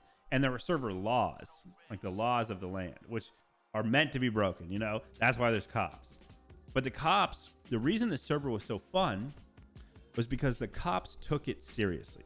If the police and the mods, because you'd have some cops that were mods, you'd have some random people that were mods, and there was a third faction, medics, who were like basically like above the game. They were like outside the game almost. Because when you were playing the game, what's up, Jamies? You would when you were playing the game, you weren't allowed to like talk about it being a game. You had to role play it, which also made it fun. It's kind of dorky sometimes, but it was fun. And so you had active mods to enforce the rules, and you had active cops to enforce the laws. And the best way to make money in the game was typically like you had like different drug manufacturing you could do, weapons manufacturing, and like trafficking. I mean, it sounds way, way cooler than it actually looked. But we were so invested. You could make a gang, and then you could you could like pool your money into the gang and buy like, and when you were in a gang, it would say like what gang you were in. And so different gangs would have like beef. They get in like gunfights. The cops would show up. They'd chase you down. And it was real people like bitching at you and stuff. It was incredible. And that was on Arma 3 was like the host game. And it's dead now, more or less. I've never played Unturned. But Arma 4, which is announced, it's in development. I'm praying that they have some sort of rebirth of the life mod. And Ted and I were chatting the other day, and we were like, Chobble, do you want me to switch to games, or are you just making a joke? Because if people want me to switch to games, I will. Armory Forger has live stuff. I'll look into that. Armory Forger, I've been kind of like, it's more of like a test bed for them. I haven't played it yet because it has mixed reviews. So I've been like, I'll wait. I've never played TF2 either. But Ted and I were talking the other day, and we're like, we're basically more Ted than me, obviously. We're at a point where like we could run a server. Like we could pay to run it, and like we could set the rules, and we could like do all the heavy lifting since we have like the capacity to do it. We have good computer knowledge. We have like connections. We have an audience. Like we could actually do it. The only problem with doing it that way would be we would be like celebrities on the server. Like nobody would be able to take the RP situation like for real, because we would also probably stream it and like all this shit, so then it wouldn't become like an organic experience. So that's the downside. Unless we could have like separate accounts or something. I've never played No Man's Sky. I'm just like, no. Yeah, we could have like fake identities and like a fake gang. And then like, but I feel like streaming it would be so fun. Another Crab's Treasure. I think Ted was streaming that the other day. Or not the other day. It was like a month or two ago at this point, but. My code name? I don't know. Benson? I don't know. It'd be tough to do it that way, which we probably won't do that. Hopefully it just works out and there's a good server we like that we can just play on. And like, if you guys want to play, you can play on it too. What's up, Birdman? Welcome in. We were going to do Hollow Knight, but we've just been chatting up a storm over here today. Oh, I've played a lot of City Skylines, yeah. Factorio or Satisfactory, that could be fun. The Marine is a horrible code name. I feel like everybody would know what that is. Yeah, Tiny, time's going by too fast. I feel like the summer's already halfway over, which is ridiculous. Though, I'm gonna talk about something. So, end of May, like Memorial Day. No. Let's say early June. You feel the first drop of fall. All of a sudden, you're like, "Ooh, a fall day sounds so nice." Well, then you're like, what? I was just wishing for summer all spring. Like in New York, in like New England, spring, like April, you're like, get on with it. Like, I just want summer. Oh my God. Because the winter, spring is just like drawing on, you know? And you're like, oh, and then like come early June, you feel the first drop of like fall. I want fall. And then as the summer progresses, you start to feel like this rain, like the drops, the rate at which it's like raining those feelings is increasing slowly. Come late August, it's like pouring rain. You're like, oh my God, I can't wait for fall. I can't wait to be out in the leaves and the you know, all the college. Like by the end of summer, you like want to go back to school. It's like the same deal. So that I've been starting to feel a little bit of that, which is kind of upsetting because you know, fall's so short-lived. Winter's so long. Fall is probably the best season, though.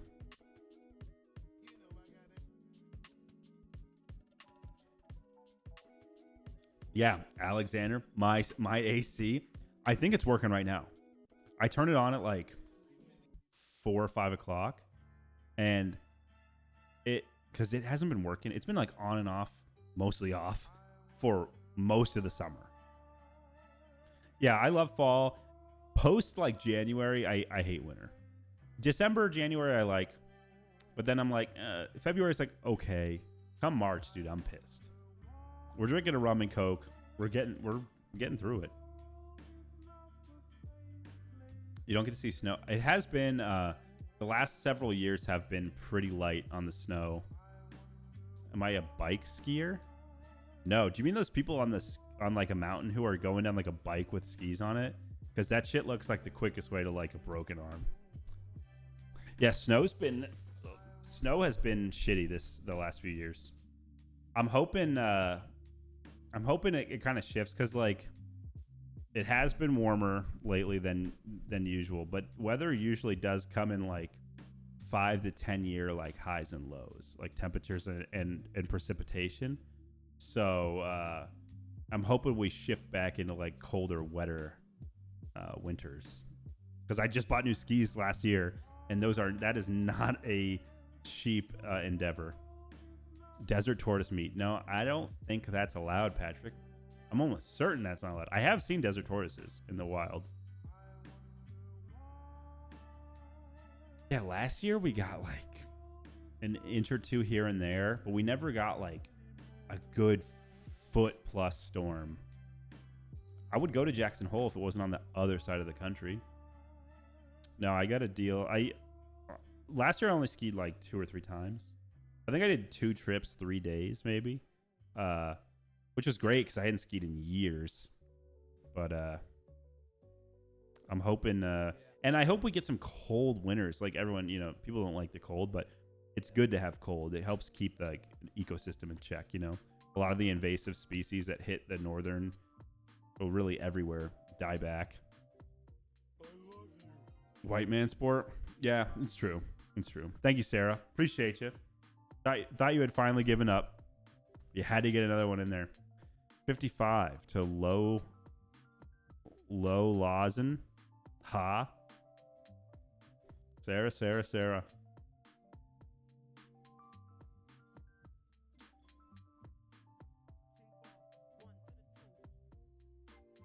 It's super bad. It hasn't snowed so long. Where are you, Poke? Or Poke? Yeah, the snow has been shitty, but hopefully it gets better. I think it will. I think it'll come back. I think we're in like a heat wave, like weather usually goes in like 5 or 10 year waves. So, New York City. I don't like California. No go. Burb, are you shitting me, Birdman? We just got 50. We just got 50. Wait. Oh, I don't have the Zoom anymore. Dude, 50 of them? We just got 50 of them? I'm going to get off, dude. I'm going to go leave. I'm going to get off for the night. I'll be done. Burb, dude, 50. That's a little crazy, man. You didn't have to do that. Ted, you just gave me 50 subs. We got to sit here and talk about this for like at least 10 minutes. Wow, dude. For Emma's birthday. No, it'll legitimately go towards it. Well, because we got some big stuff planned next week. We got some big stuff planned. Wow. Thank you very much, Burb. Appreciate you a lot. Thank you. Burb has been, I think, the #1 Tucker donator this summer. I think so. Wow. Thank you very much. Yeah, she does do full editing on the pod and also does come up with quite a few ideas. Yeah, Jamie's. I don't know how to say your fucked up name, but I hope you keep watching. That is crazy. Thank you very, very much, Birdman. I think everybody appreciates it. It'll definitely come in handy next week because I probably spent more than I should have, but it'll be good. It'll be good. Yeah, now everybody's subbed. That's usually how it ends up being. Is most of the subs, I mean, this is kind of how Twitch works. I feel like most of the subs come from people gifting like large. It's a gift, So most people who stick around get a gift. Birdman, Insidious, Sarah, they make sure that everybody gets a gifted sub. And now people are coming out of the woodwork now. They're saying, wait, where's my sub?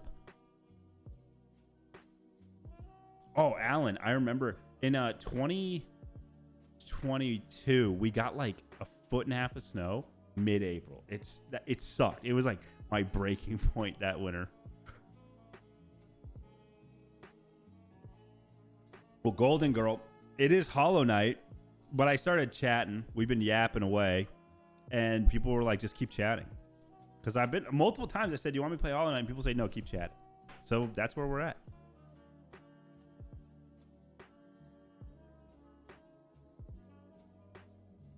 That's where we're at. We're just chatting, listening to some music. But I don't know. Stick around. Maybe we'll play some later. I got no. There's no schedule. Peak content. Yeah, I mean, Birdman's running the show right now. It's actually the sponsor. So.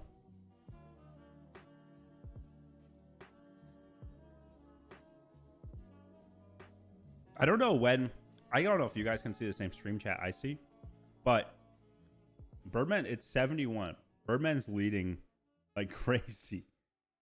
Thank you, Birdman. Appreciate it. You're blowing me away with what you're doing for the channel. Hold on, let me catch up with some of these.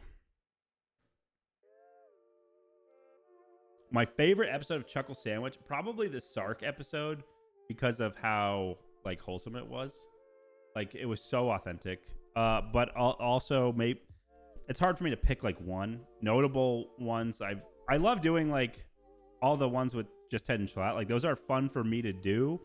But as more of like not a person on it, as more of like a producer. The one with what's his name? Oh, I'm kicking myself. I can't remember his name. Austin Show. The one with Austin Show was so funny. Ethan Nestor was a great one. Cutie Cinderella was a great one. Like I was just doing like the second screen, like really the Jamie stuff, and I had a blast doing it. And that was more like I wasn't really involved in chatting, but it was awesome to watch them do that live, and they were such good guests, and just great to like hang out with on the set. Like Cutie was so chill and normal, and just like she was just chatting me up like for 20 minutes before we started recording, just about like whatever, like just a normal. It was cool, you know. I like meeting people that are just normal people. Yeah, the Austin episode was so funny. He's really got I don't even know what I'm trying to say. He's good. He knows what he's doing. The Hassan and Will Neff one, I was only working on clips at the time for Chuckle Sandwich. Before YouTube Shorts were even a thing, I was making the Chuckle Sandwich highlights, and I didn't know who Hassan or Will Neff was at the time. Oh yeah, the QR code, I think I honestly forget. I'm pretty sure it links. Oh wait, I know it does. It links to my Twitch. Yeah, I met Hassan when we did the last Chuckle Week. Not that he was on it, but we just went to dinner with him and a bunch of the people who were on the show that week.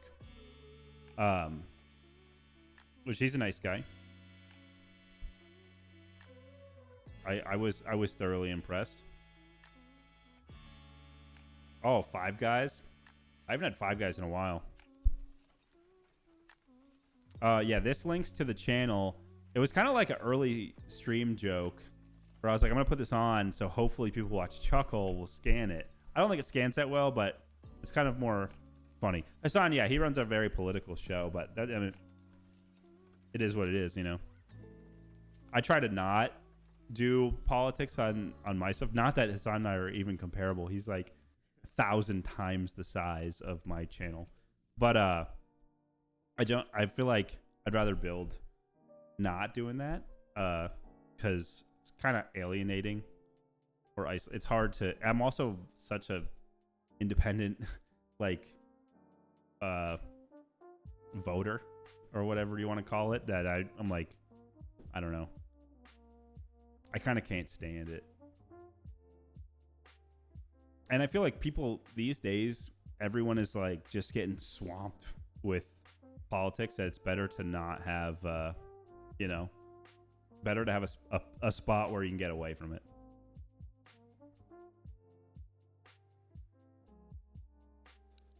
An animal loving community. Yeah, I'm pretty into the animals. I'm getting ready for the fall. Speaking of the fall is like hunting season starts. I'm pretty excited about that. I actually have to buy a Pennsylvania hunting license again because it's expired. But I mean, I love bugs, but I I have the same fascination for them that I do like birds. Isopods. Isopods are cool. Like roly-polies. Yeah, I'm sure he has crazy parasocial viewers. It seems like the bigger you get, the more you're going to get. A hissing Madagascar roach. That's pretty cool. I've seen those online before. Those look like pretty cool pets.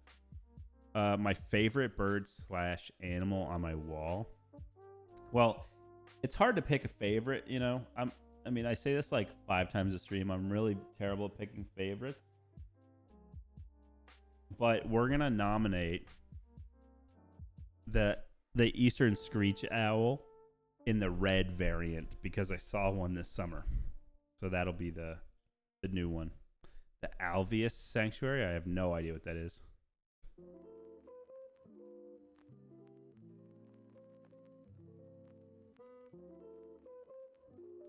Tawny owl's better. I don't think we have tawny owls on the East Coast. They're not on here. And I'm not super like I know that name, but I can't picture one or anything, and that probably means they're not in any of the books I read.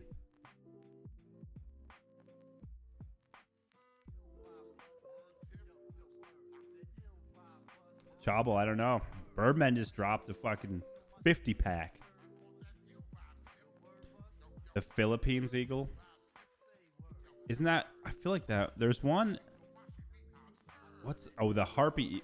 Maybe that's the Philippine eagle. It is really cool. Check this out.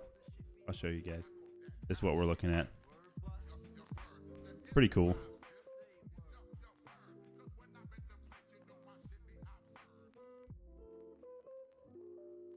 Ohio Supreme Court decides boneless wings can have bones in them. That doesn't make any sense. That doesn't make any sense at all. Why wait? You got to be fucking with me.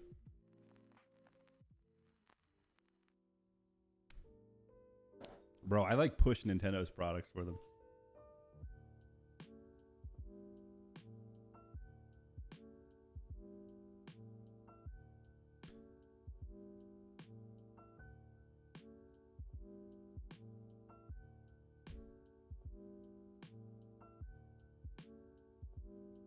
Now, volume cheese, that's an opinion I could get behind because monkey spines should be in nothing. I don't know why monkey spines are even like in your vocabulary. Like, I would probably for the rest of my life have never said the phrase like monkey spines. But this is the 3rd time I think you've said it tonight, which is kind of weird. Nintendo sued a kindergarten for having murals of their characters. That is crazy. No, monkey spines shouldn't even be in monkeys. I'm not a monkey guy, really. You know, that's an animal that it's the uncanny valley. You know, I have a theory actually. If you guys want to, this is a Tucker Keen original, where you got apes and monkeys, right? We're gonna group those in as like the same thing right now. So you have humans, like Homo sapiens, and then your next closest is chimp. But there's like a lot of space between humans and chimps, right? And we had like Neanderthals, we had like Homo florensis, a lot of different sub-human groups, like super related, like very much not chimps or apes. But then you have humans, which are like the apex of, you know, yeah, like Homo erectus, Homo forensis, all that. So there's tons of them. And then you have apes, chimps, gorillas, orangutans, and then you got the monkeys, which are even lesser. So I think that there's nothing between humans and the rest of the apes because they were in like the uncanny valley and we killed them all. We were like, but chimps, monkeys and stuff weren't close enough to be like creepy or a threat. Like they're not complex enough to be a threat. So we were like, whatever. Like, obviously that wasn't the thought process, but like it basically was. Like, and this is all like my own theory I've been thinking about for years. Was like those we were like, they're not a big deal because they're so simple. But the ones that were like weirdly human, they were like too close for comfort. We're like, we got to get rid of these things. So yeah. Oh, Chobble, I know that one. That's a great fact though. Okay, Patrick says, serious question. You found a B-24 airplane wreck with the pilot's watch still there. Unfortunately, the site is about to be bulldozed to build an Amazon storage center. I usually don't like taking things from aircraft wrecks, but since it's about to be destroyed, should I take the watch? Yes, 110%. Absolutely. What? You gonna let the government take it? Or some corporation? No, take that and put it in your fucking gun safe or something. Give that to your grandson one day. Like, you could have a fucking badass story. If you don't, that's a situation where if you don't take it, and it's not, like, someone else will. Someone else definitely will. Axolotls are cool, but I will say I think Minecraft kind of dumbed them down. Minecraft dumbed down how cool axolotls are. What do you think the next fuel source will be once all the oil and petroleum runs out? Probably nuclear, solar. It'll probably be a combination of like all the others, but I would say nuclear has the biggest chance of being the biggest producer. But I will say I think gas and oil are going to last a lot longer than we think they are, because we haven't even tapped Antarctica, which is an entire continent that used to be in the tropics. So it's probably loaded with oil. Same with the Arctic. So oil and gas, I think that the world could exist in a hybrid between renewables and infinites like nuclear, while also still having oil and gas for emergency vehicles and generators and stuff like that. Like, you don't need to go 100% off of it, because you should always have a diverse array of anything. And so, and if you could scale back 50% of your energy production, you could probably, the natural world would probably offset it at that point. It's just because we're at about 100% in on the non-renewables.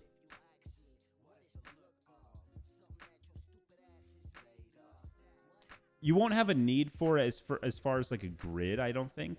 But as far as like, you know, like if let's say you're talking the next 20 to 50 years, you're going to have to force people to get rid of like farm equipment. Like I don't plan on getting a new car ever. So like, are you going to force me to get a new car? Like, that's a question you're going to have. And I feel like for certain things you could still use it. Like, it still has applications, and you're always like, you're still gonna have to make plastic, and you're still gonna have to like lubricate stuff, and you're still gonna have like equipment that's in weird, like you couldn't have an excavator that's in like a mine pit, right? That's electric, because they're just bringing diesel down there and running it. Like, it's in a remote location. So like in remote locations and stuff, and the weirder the situation gets, the harder it is to apply green energy. But yeah, I have a Subaru Outback. I have a 2017 Subaru Outback, which is a decently efficient gas car. Very good in bad conditions.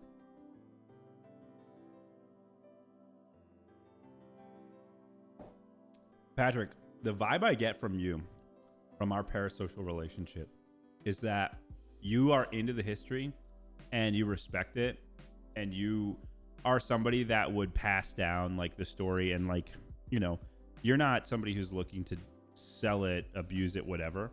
So I would say don't be too hard on yourself, because if anyone is to find it, you're the right guy. You're the guy that should find it. It's not, you know. So Honda Civic, yeah, it's a fine car. I mean, it's a good get her done to and from work, but you know, it's nothing special. The Breaking Bad car is ugly as shit. I mean, it's funny, it's cool because it's in Breaking Bad, but otherwise it's ugly as shit. I'm not really a car guy, so I don't have I'm not the best person to ask. Kia Souls, I'm usually not into Kias, and I think most of the time I see a Kia on the road, there's like a 50% chance that I'm gonna be a shit driver. Honda Civic 11th gen, like, Yeah, I have a Subaru Outback, and I'm getting which I drove it in high school. My dad's using it now, but whenever we move, I'm gonna take over. We have a 2002 GMC Sierra 2500 V8 4-wheel drive, so I'll take that whenever we move, which is a gas guzzler, but you can tow, big bed, you can plow, so it does a lot. And it's a beautiful truck. It's in forest green. What do you want in your PO box? I haven't played City Skylines 2. It got bad reviews out the gate, so I was like, I'll wait. In my PO box, I mean, you don't have to send anything. I opened it because people were like asking. They had stuff they wanted to send, but I don't know. I have no idea. You could send like I can give you ideas, but I feel like a lot of my ideas are fucking expensive.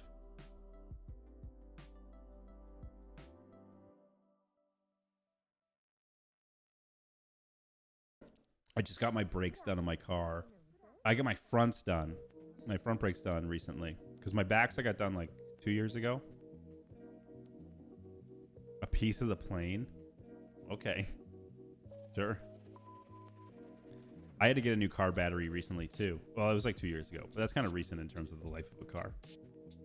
Pancakes is here. What's up, Pancakes? Patrick, you can get me one of these little die cast. Where is it? This way. One of these die cast planes. Like there's a cool die cast like P61. That's pretty cool.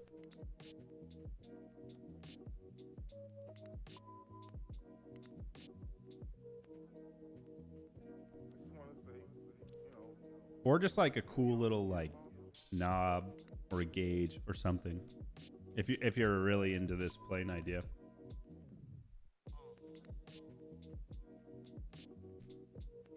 Or, Patrick, you live near 29 Palms. You go get me some 29 Palms stickers or merch or something.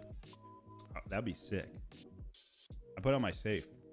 Right now, so here's a cool thing. If you guys have like a metal toolbox or cabinet or whatever, like I have a metal safe, right? It's like, I don't know, 5 feet tall.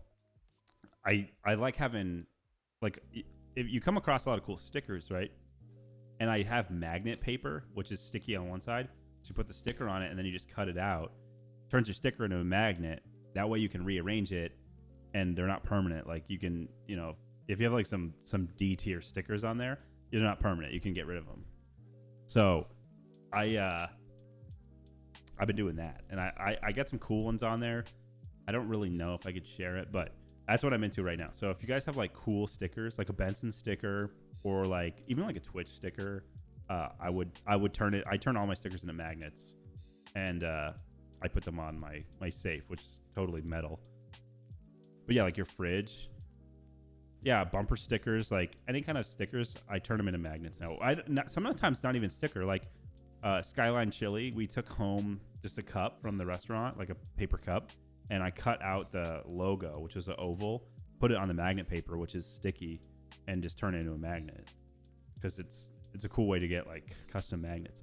But I also do like real magnets too. It's cool when you get a magnet on there that has like texture. It's like 3D, because it just adds a little depth to it. But yeah, I have a ton. I have like one from like the La Brea Tar Pits from LA with Ted. I've got like I don't know, like a Nantucket one, one from like my hometown pizza place, Marine Corps one, like all sorts of stuff. Skyline Chili is really good, but I understand the hesitation. I was hesitant, and it took me a little while to get on board, but now I'm super on board. I think it's really good. It's a sloppy meal. It's super unique, but if you go get it at the restaurant too, it's so good. It is really good.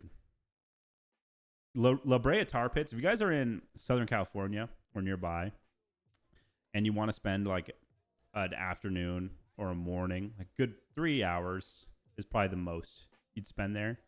La Brea Tar Pits. It's in LA, Hollywood area-ish. It's incredible.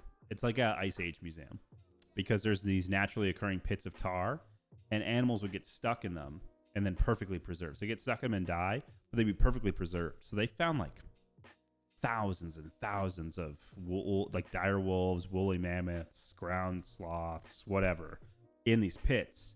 And they got all the bone. They take the bones out, they clean them, they put them on display, and it's awesome. How many national parks have I been to? I've been to Acadia, Yellowstone, Yosemite, Petrified Forest, Joshua Tree,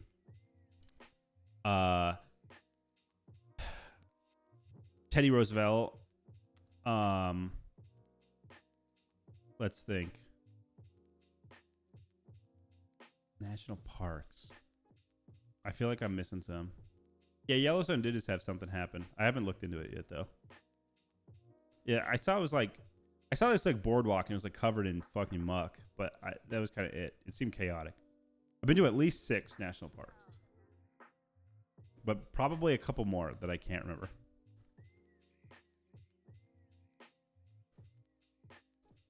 Yeah, I went there once as a little kid. I couldn't really remember it at all, so I went with Ted. Last Chuckle Week we went. I think it was last Chuckle Week. Like one of the days we had to offer. Or it was like I stayed for a couple extra days after it ended.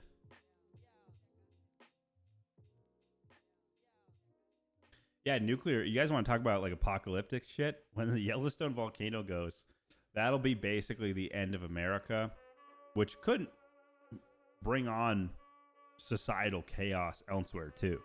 Like China would be out of a buyer, basically. Like they only manufacture because we buy. And that's the same for a lot of countries. So like they might go into like insane economic turmoil if America were to be like fucked. And America would probably dive into chaos, you know. East Coast would be safe, but if like the rest of the country's going fucking berserk, guess where everybody's going? They're moving east. Oh yeah, the whole world would get the soot from that shit. It would be wild. Oh, I've been to Glacier National Park. There's another one. That's 7. Yeah, Welchie's right. East Coast is the best coast. But feel free to move fucking west. Make the land price goes down. I'm trying to buy a house. I've never been to the Smoky Mountains. I mean, I'm sure I've like driven by and seen them in the distance, but I would love to go. Although I do hear scary stories from the Smoky Mountains and like most of Appalachia. Like all the, what's it called? What cryptid is it in that area? I can't remember, but I always hear like creepy stories from that area.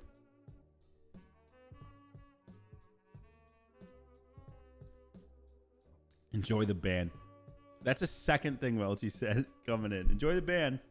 Skinwalkers, yeah. Gollier's right. I always hear like Skinwalker stories from Smoky Mountains and Appalachia stuff. You went for 4th of July and saw a bunch of elk and a black bear cub. That's pretty cool.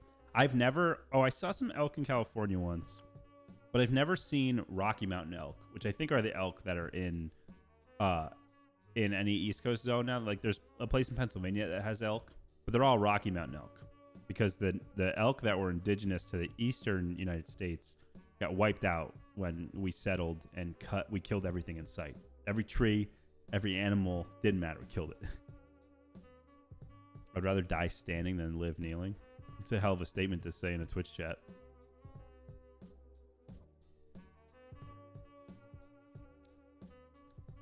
Skinwalkers, I thought were more of like a Southwest. That's more like Navajo, like area, you know. And then what was the other one? Hold on, I gotta scroll it. But maybe Skinwalker I do think is more Southwest. And then maybe it's Wendigoon. Was that right? Would you rather wear jeans with no underwear or dress shoes with no socks? That's tough. I would probably say, well, it depends. Like if I'm just going to dinner, I'll take dress shoes, no socks.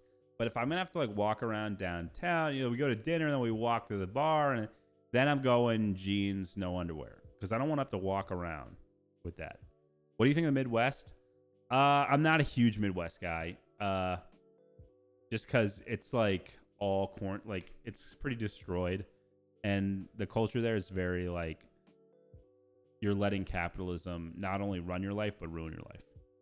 Whereas like capitalism always runs everything, but it doesn't always ruin everything. But I feel like the Midwest, like a lot of times it ruins it.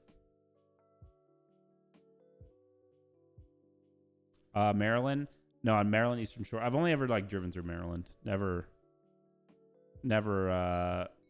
stayed more than a day in a hotel. My wife's from the Midwest, but she escaped. So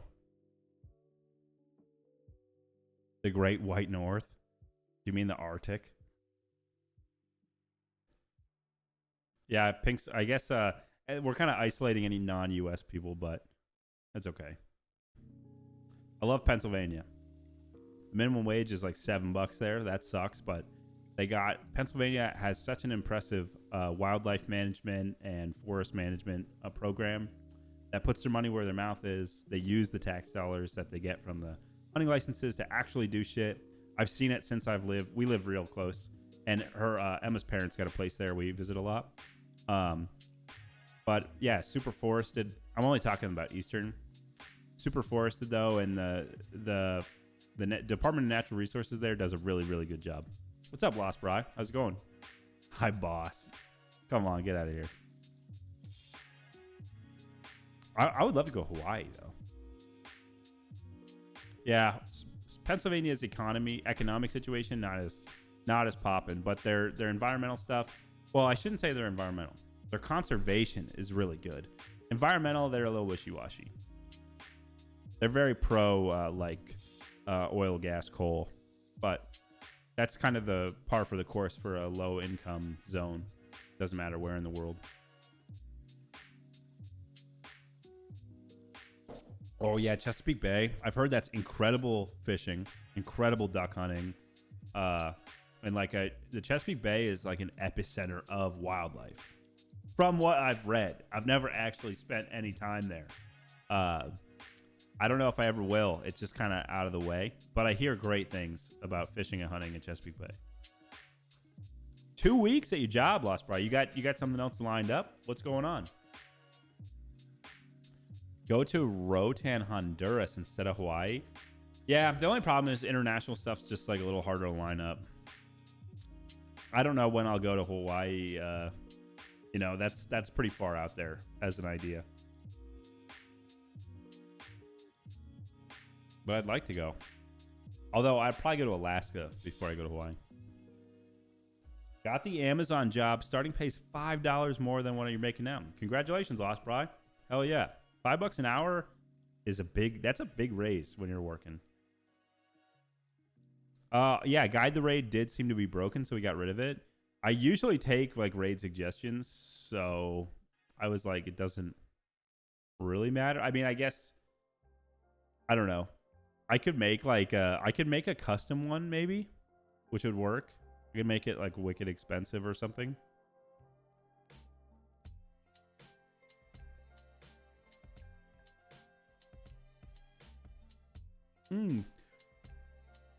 Yeah, in 29 Palms, which is in Southwest California, really close to like Las Vegas. It's in the desert. We would hear people would talk about skinwalkers. So Skinwalker was always the cryptid to talk about there. So Wendigos, I've always thought were more East Coast, Southeast, and Skinwalker is like a cryptid that's shapeshifter, evil creature. 29 Palms is 125 degrees today. Yeah, I don't miss it. Yeah, Skinwalker Ranch is in Utah. Utah is pretty close. I mean, down there, the corner of Utah was only like a 4-hour drive, if that, from 29 Palms.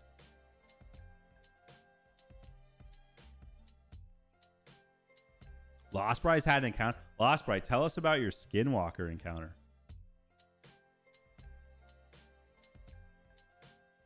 What is Skinwalker Ranch? I feel like I knew, but now I'm kind of spacing out on what it is.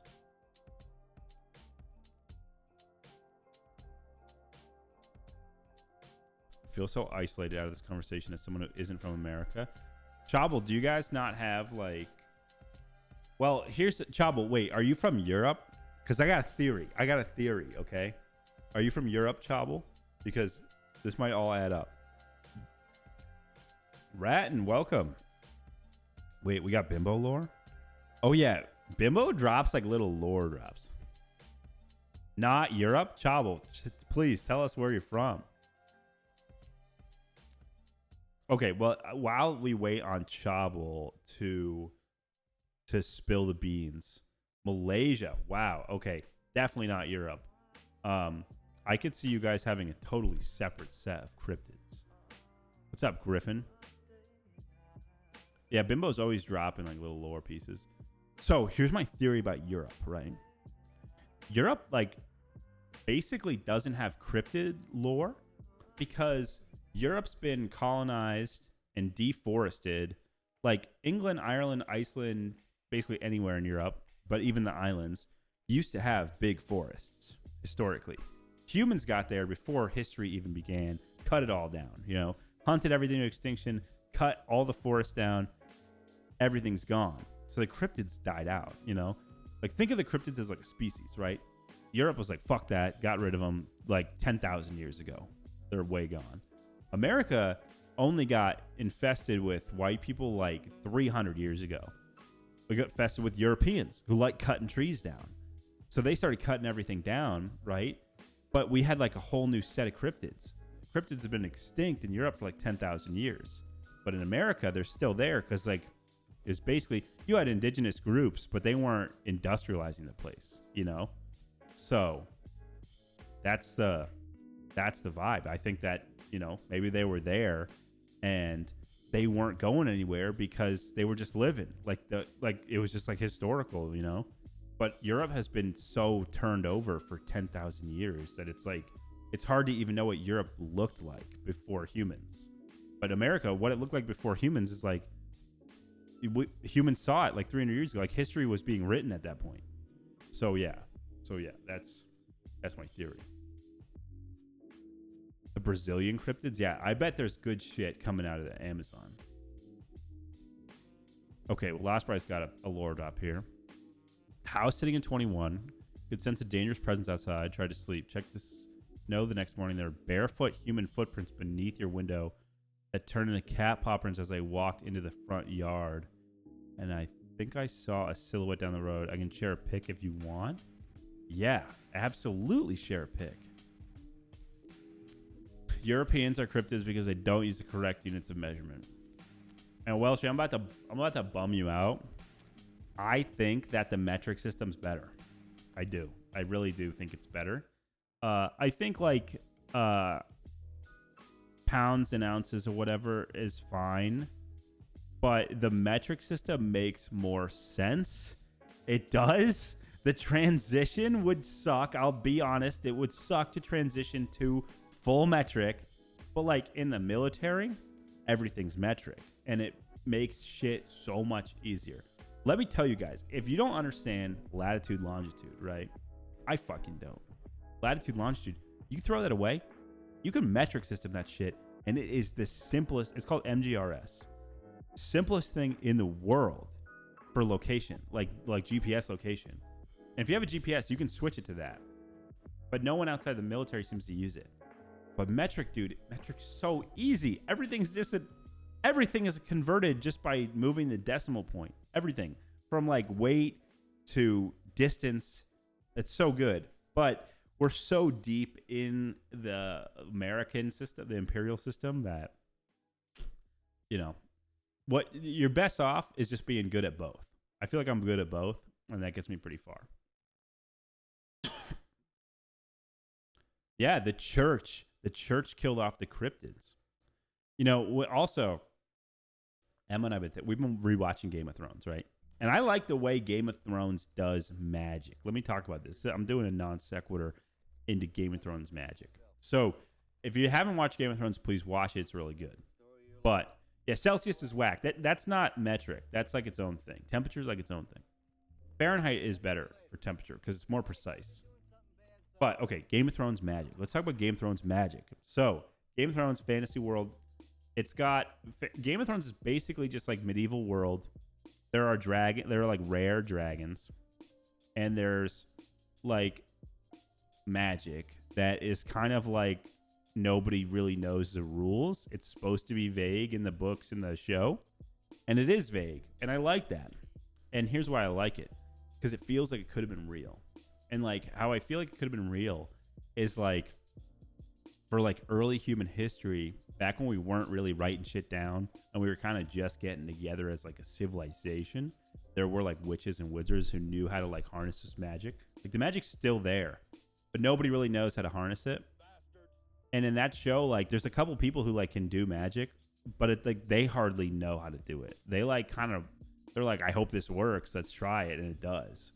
And I think like, what if that used to be how it was, but we're like, fuck these people. These people have too much power and we killed them. And like, right, since we literally killed all of them, the lineage of like passing the knowledge down on how to access it stopped.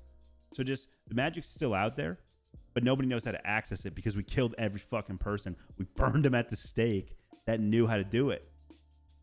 That's my theory.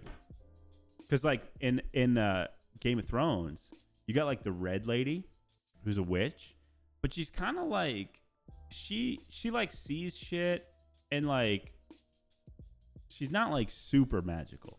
She's like very low level magic. It's not like it's not like Harry Potter where they're just like whipping out spells. She's like kind of doing some like stuff, and then like they do like sacrificial blood magic a little bit, but like you need somebody who's knowledgeable to do it.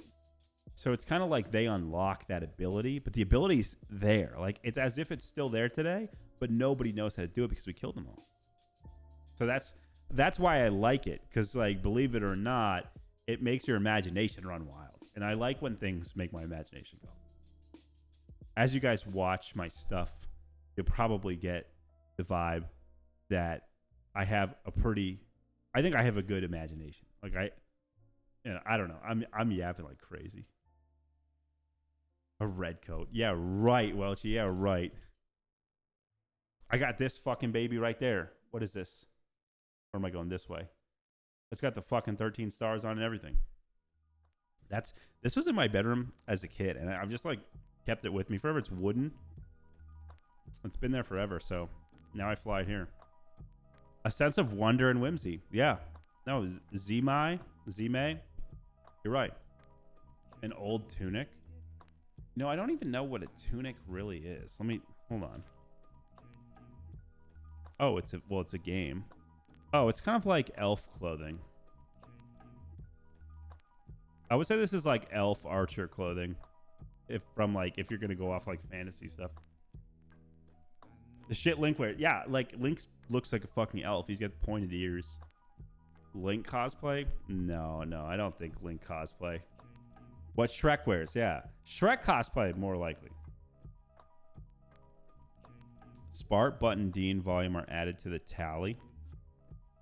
What's the tally? Hold on, did I miss something? I can spin him, but he's empty.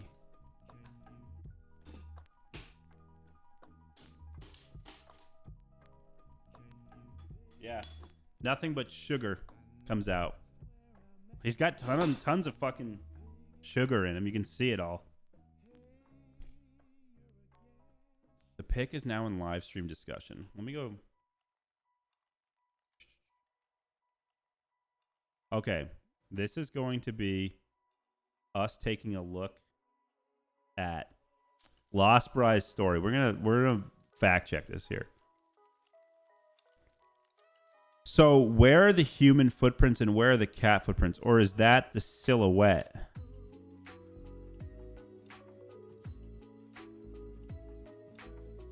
Yeah, I thought we were about to see the footprints, Lost Bride. And I was like, oh, you have pics of the footprints? Like, that's a compelling argument. But this isn't looking as compelling as I was imagining it to be. That's okay. Hit him with the reverse image search. I'm not doing that live. Little bit sus, Lost Bride. If I were to see human to cat footprints in the snow, fresh snow, I would be taking a picture right there. I'd be taking 20 pictures right there. So that alone is a little, That's questionable.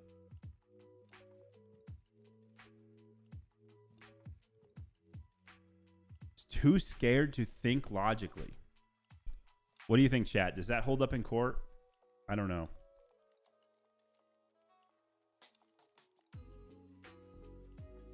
Yeah, that would be creepy to see. That would be creepy to see. I don't know. You know what's funny? I've been talking about this with Emma the last 6 months or so. So in like high school, me, Ted, his girlfriend, our friends, we would watch scary movies. We do like scary movie nights all the time. We watch 1 or 2 scary movies, have a sleepover or whatever. And we'd watch whatever. Insidious. Was it Insidious? I think it was, right? Or am I being weird? Like, we'd watch all those movies. All that shit. So then it was like no big deal. And I liked it. It was fun to get scared and stuff. But as I've gotten older, and it doesn't help that my mom's always like, oh my God, I saw a ghost today. I saw grandma today. My grandma's dead, right? Like, oh my God, I saw grandma. And like my mom's always saying like spooky shit. Always has been my whole life. And like, honestly, my dad too. They're not religious, but they're like spiritual, you know? So, so then as an adult, you know, I'm not scared of people really. Like, obviously I don't like crazy people, but like people don't bother me. Like someone breaking in doesn't really bother me. But the idea of like the spiritual world, you know, I don't fuck with it. So as an adult, I do not watch scary shit because I'm like, I don't want to go to bed and be like, fuck, I hope I don't wake up and there's some fucking figure standing up. Because like, I know it's not going to happen.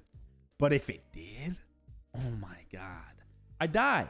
I would just die if I woke up and there's like just some fucking, you know, the Babadook, fuck whatever, standing there. I'd be like, that's it. Slit my wrists. I'm done. Oh yeah, I hate scary movies these days because it's not the movie, it's the implications that if it were real, I feel like, and so we don't have pets. We don't really want pets. And I was like, why do more of these people, why all these people have pets and stuff? Because I'm like, some of these people hate their pets and stuff. And I'm like, here's why. They moved in to an old house or any house really and lived alone for the first time. And we're like, I can't fucking do this. I have to have a pet in this house. I have to have another like presence with me to like alleviate the creeps, you know? So yeah. Get some silver shotgun shells. Yeah, shotguns filled with like silver fucking buckshot for the fucking vampires or whatever. That would go hard if you were like, oh yeah, I have silver fucking ammo. That would actually be pretty cool. That'd be expensive as fuck. Oh my God. But yeah, creepy shit like scares the hell out of me now. I remember there's a part of my basement. I had an old ass house growing up. The basement was like wooden stairs down to the bottom, like wooden floating stairs. Go down to the bottom. It's like old rock, right? Part of the basement floor was dirt because it was like old fieldstone rocks. Ceiling was like maybe 6 feet high. Maybe at this age, I don't know. I might be nicking the ceiling as I walk by. And so old basement with like one light bulb, right? And I remember there was like a corner. It was dirt floors, all old stones, and it was dark. Or there's no light over there.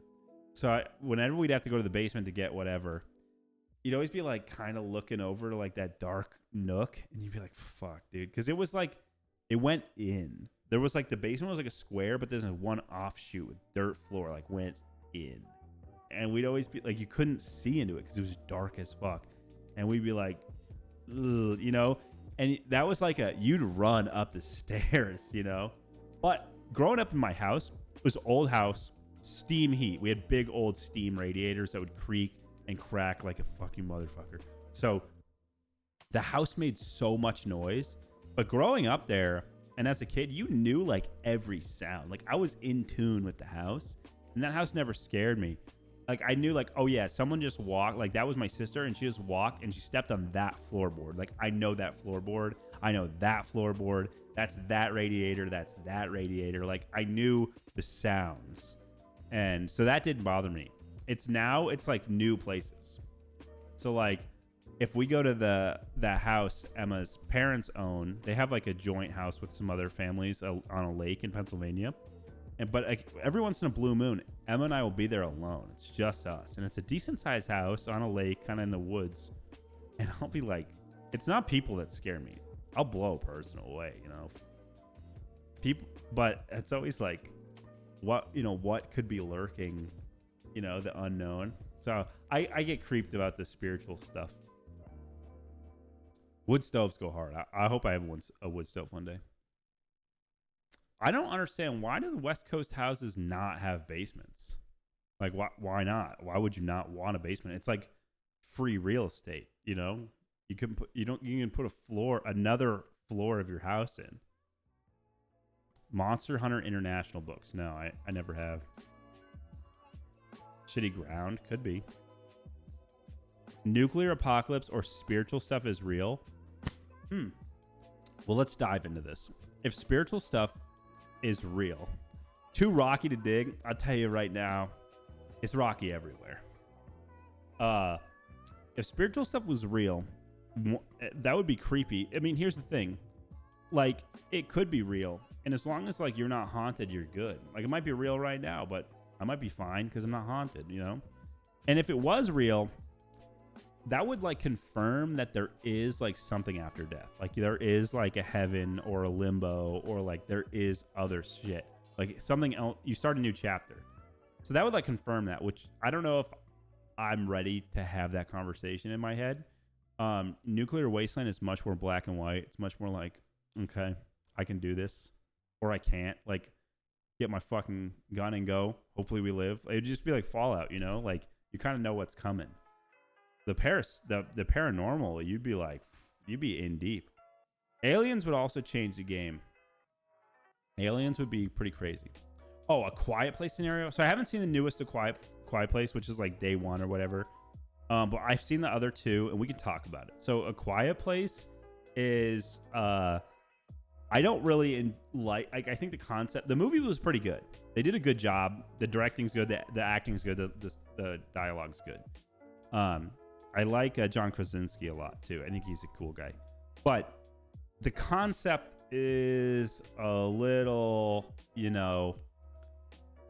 It's like, first off, there's so much noise. Like, if you go to the woods at 6 a.m., every fucking bird is singing and chirping. Like, it's loud. And at night too, like, what happens when an owl hoots? Like, are those fucking aliens going berserk every time an owl hoots, or like a mouse like cracks a twig, you know?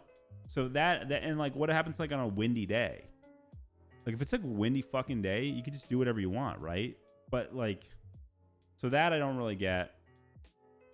And also, like, the location they chose to live at is kind of weird. So yeah, and it's like, okay, just go to like an island, or like go, you know, I don't know, kind of weird. There's a lot of like, but that's kind of any movie like that you can start picking apart. Okay, hold on. I think James sent something creepy, and I got to read it here. Everyone else read it too. I'm not going to narrate this one.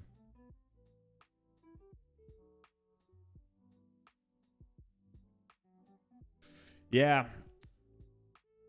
I've never played Phasmophobia.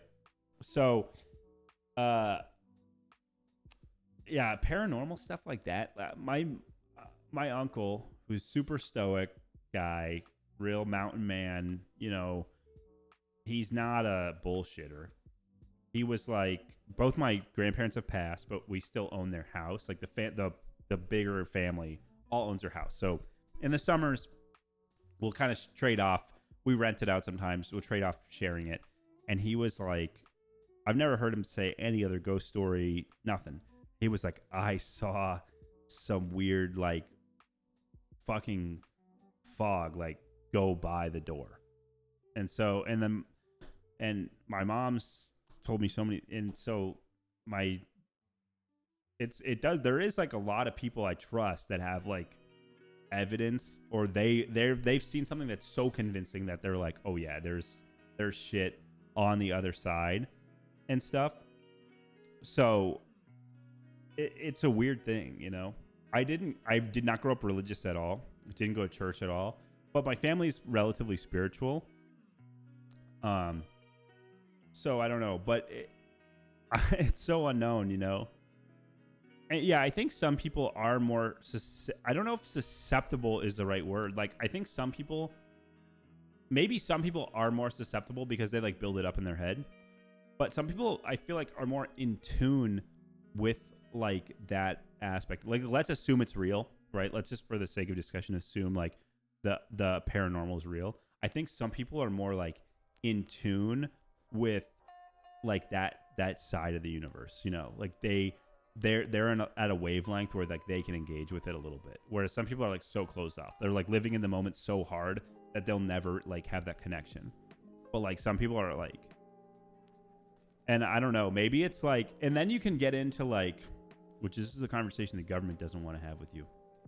Some people, if you watch like Stephen Greer, I think his name is, who's like super alien heavy guy, who's into like the state of the universe is all connected through like consciousness and like disassociated consciousness, which is like super like drug heavy conversation too. Because like you can, I mean, if you like really fucking meditate, you could like get some good disassociation. But he's like so convinced aliens are real. I mean, he does like campaigns about it because he's had connections through like this disassociated consciousness thing. It's a rabbit hole. It's a big rabbit hole. I went down it like 2019. And so like there's like that aspect of it too. Like maybe there's like different planes of existence and like your mind is like, oh, access. But normally you're living like in one. Like it's really hard to like get out of it. It's hard to explain. But I feel like in my head I can visualize it. Yeah, I think paranormal stuff used to be way more common too. But nowadays, like people are, and if you want to go into this too, people today are like, the frequency is so changed. Like people in America, like let's talk about Americans in like 2024 are operating so differently than they used to. Like we're so logged in, and I know that sounds like kind of cliche and like old person, but we really are. Like, you know, I'm watching TikTok in bed at night. I'm not just like laying there and you know, like I come into my computer lights are on at night, like the LEDs coming out of the case, like it's bright and all that shit. So it's like you're not as susceptible to like weirdness or like restful places. I feel like quiet places. Well, let me read some of these. The alien stuff I'm super interested in. I would say like there's both. See you later, Weezer. Thanks for watching. Mail that picture so I can put it up behind for everyone to see. So, oh yeah, nowadays too, everyone has a camera, everyone has a phone, and there's less ominous things. What's up, Kai? Welcome in. We're talking ghosts, we're talking aliens, paranormal, spiritualness. We're all over the place. Yeah, I got a 4090. I got a pre-built from NZXT with some help from Chuckle Sandwich. So yeah, aliens, I feel like there's equal footings in both the tons of evidence category and the like there's no evidence category. Because like I feel like there's both. I'm like, there is no true evidence, but then there is like good evidence, you know? So yeah, I'm like the most compelling thing are like two different things for me. One is like the US Navy F-18 camera footage that came out several years ago now. It's like thermal imaging camera. It's like a target pod on the F-18, and there's two pilots from two different jets talking about what they're seeing. And what they're seeing is like impossible aerodynamic stuff. Secondly, there are reports from like tribes in the Amazon and I think in Africa as well, where it's like tribal people. They're living life as if it's the old way. Every single person in the tribe's got the same exact story about like some shit they saw come down out of the sky. People get out of it, like weird shit. And they all can corroborate the same exact story. which is super weird.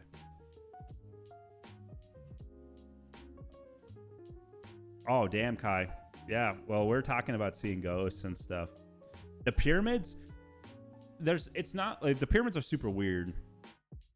But what's crazier to me than like the pyramids of Giza is that there's also pyramids in like the Aztec areas and across Asia. Like there are pyramids from around the same time frame on Earth all over Earth. So it's kind of like, why did all these people build pyramids? And then it's like, okay, it's an easy structure to build and conceptualize, and it gives you a huge vantage point and stuff. But it's weird. They all happened so long ago. I wouldn't be surprised if like the world got further than we think it did and then regressed hard. Like we lost a lot of technology and set ourselves back like 1,000 years. Or you could go down the alien route. So like the no alien, no paranormal, whatever route. I think it's like humanity got further than not than we are now, but we got further than we think, and then we regressed. Like something set us back. Whether war, famine, flood, what biblical event, asteroid, something set humanity back like 1,000 years. We had to kind of restart. The Dark Ages is crazy. Think about the Dark Ages. So Emma and I have been talking about this a lot lately too. Since we started watching, thanks Tummy Ache. We were talking about tummy aches earlier. Think about the Dark Ages, and Game of Thrones kind of brought this on for us. You've got like 1,000 years where everybody you knew lived the exact same life. And think like you're not a king, and you're not like, well, let's say you are a peasant, right? You're just like a normal person who works the farm. Your dad worked the farm. Your grandfather worked the farm. Your son will work the farm. Your grandson will work the farm. Like everybody you know for 1,000 years on either end is living like the exact same life. Like your grandfather knows everything there is to know about the world from your perspective. And one day you will too. Like nothing ever changed. You had the fucking seasons. You worked the farm. There was probably some small wars. But like overall, it's just the same shit every fucking time. Whereas like in our lifetime, we're living in a weird time in humanity. We are like rapidly progressing to where like just 20 years, someone's living like a drastically different life if they were born 20 years earlier versus 20 years earlier, 20 years. Like every 20 years, it produces like a drastically different generation of people. But back then it was like the same exact thing every time. Like there was no progression. That's like so hard to conceptualize. But now it's like, oh, you know, Gen Z versus millennial versus, it's like you guys are talking a span of like 15 years. Back then it was like so different. You can see the differences in like mannerisms and language and stuff. So yeah. Wasabi says not true. What do you got, Wasabi? Oh, so Poke 13275. I think my thinking is we're coming up on the plateau. But maybe not. Maybe like AI will like help not make it a plateau. But I think we're coming up on the plateau of technology. Because like you can only make computers like so fast.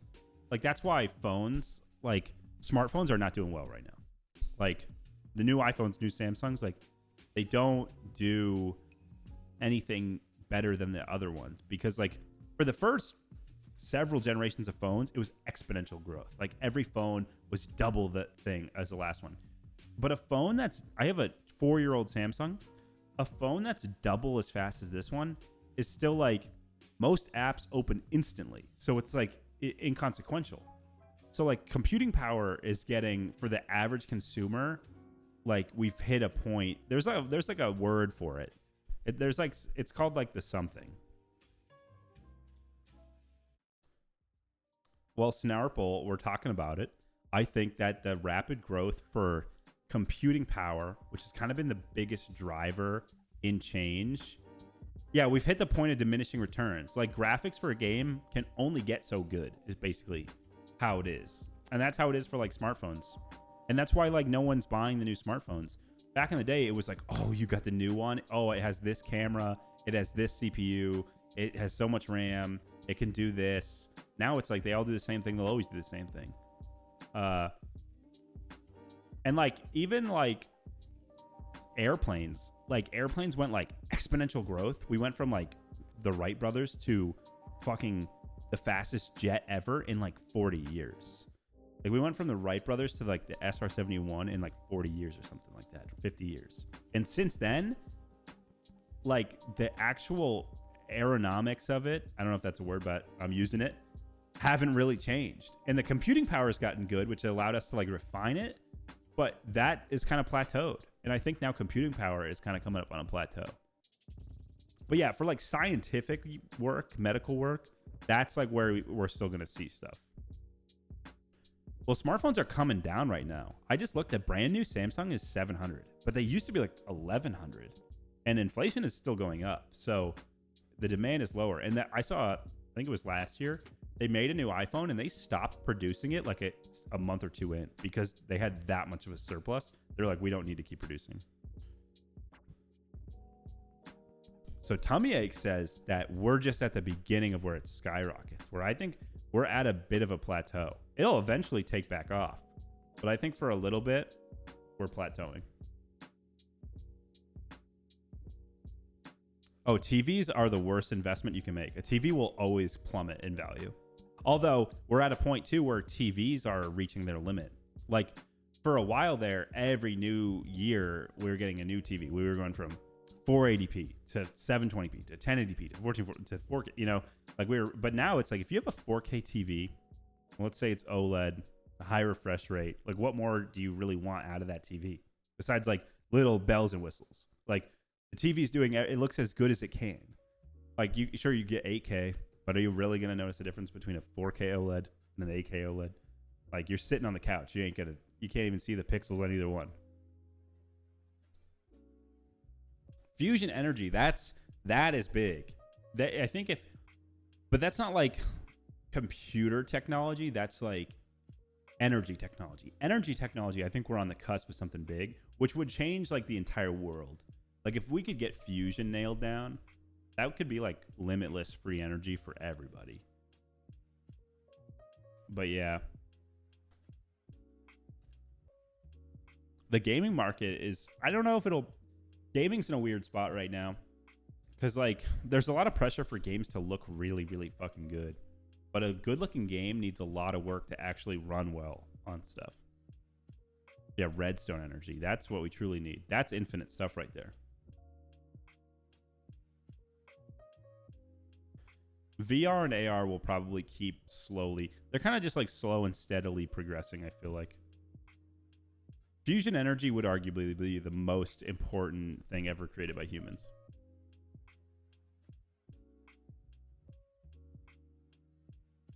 Yeah, the fission era from Fallout.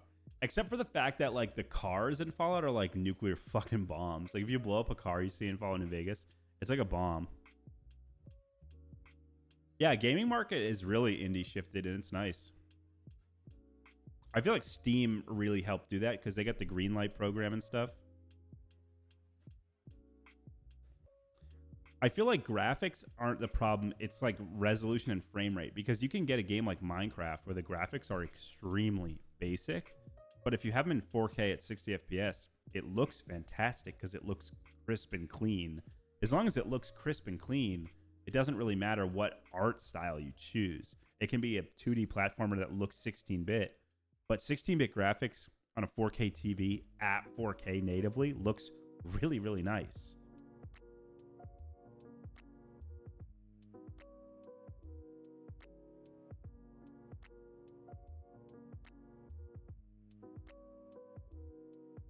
A red coat me. Damn, you're actually doing it? Yeah, 3060 Ti. I went from a 1080 to a 4090. And it didn't change anything about my graphics settings in War Thunder. Helldivers versus 5v5 hero shooters. Helldivers. Oh, I gave it to my sister. Sorry, guys. But it lasted me. It ran well. I didn't have any problems with it. The computer was getting slow, and it was really showing in the editing. Because editing is pretty intense. And it would show in like really modern games that weren't as well optimized, like Squad. I don't know if anybody plays Squad. It's like a military shooter. That game would show that graphics card's age. The Lego collection. All I have on me is the Kingfisher. I got the Super Mario 64 block, the Piranha Plant, the Lego guy. I've got a Y-Wing that's sitting on the floor over here in a pile of wires that I need to sort. I've got the Seinfeld set, but I don't know if I'll ever take that out of the box. It's too cool. One day, I will take it out and I'll put it in a case and stuff. Oh yeah, a volume cheese. Arma 3 is perpetually stuck in 30 FPS like max. It's just a terribly optimized game on an old engine. I've always heard that it only utilizes one core of your CPU. So I have like my CPU is like 20 fucking whatever cores, but Arma still runs the same as it did on my i5 from high school. Nintendo's behind, but yet they're behind in like power, but it doesn't matter because they're about to be the most successful video game device ever created. So clearly they know what they're doing. Best Seinfeld episode? Soup Nazi is definitely up there. So you can't go wrong watching Soup Nazi. Cologne or Frake? I wish I did. Emma bought me some nice stuff, but I don't even know what it's called. I honestly don't wear it that much. Seinfeld's a great show if anybody hasn't watched it. But I would just, if you were new to it, I would start at like season 3 or 4. No need to watch the early stuff. Oh yeah, Rising Storm. I was so into Rising Storm in high school, which for those who don't know, it's like a World War II shooter, multiplayer shooter. And Rising Storm 2 is Vietnam. I was at PAX East's Rising Storm 2 booth before the beta or anything, and I played it there. Like what the first access. It was so cool. Is this stream almost over? Are you that itching to get out of here, Garden of Eden? Because you can leave if you want.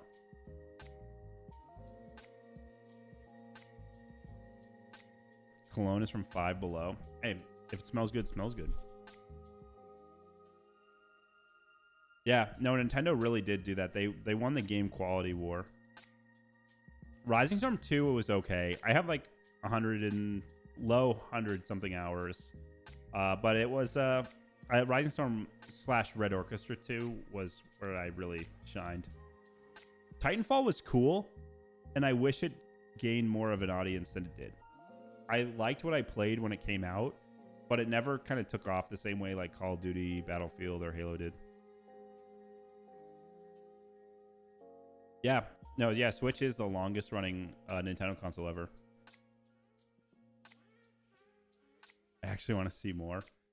Well, I'm not in a rush or anything, so I'll be here tomorrow night too. Not that I'm hopping off right now, but I'll also stream tomorrow night.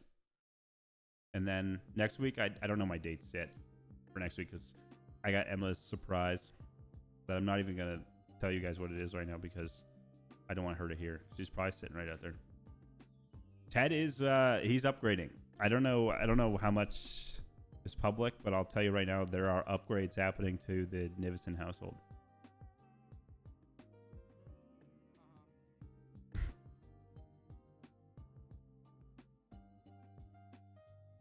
Armory Forger I don't have yet. Dick Kickham, Raiden with 2. What's up, guys?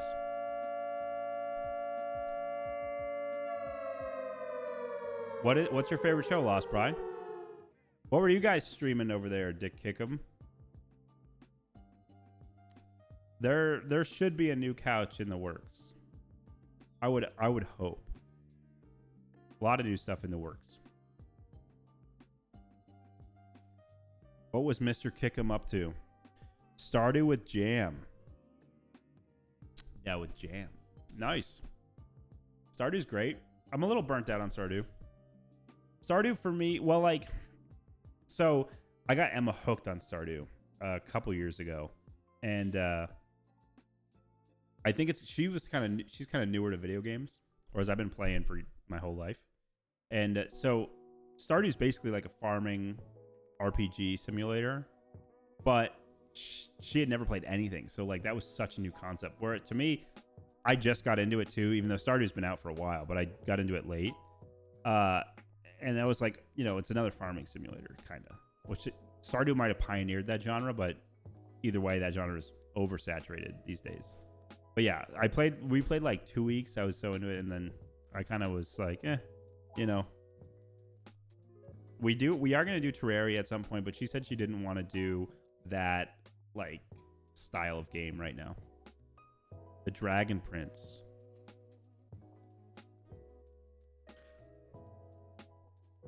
Yeah, I've played Animal Crossing. I played the one on, I think, New Leaf on the 3DS, and then New Horizons was the Switch. And my first interaction was it with my friend's sister. We were in like first or second grade. His sister, who's probably only in like fifth or sixth grade, she felt like an adult. When you're that little, a few years makes someone seem so old. She would play Animal Crossing on the GameCube, and that was my first ever exposure to it. But I didn't play it until the 3DS. I've never played Rainbow Six either.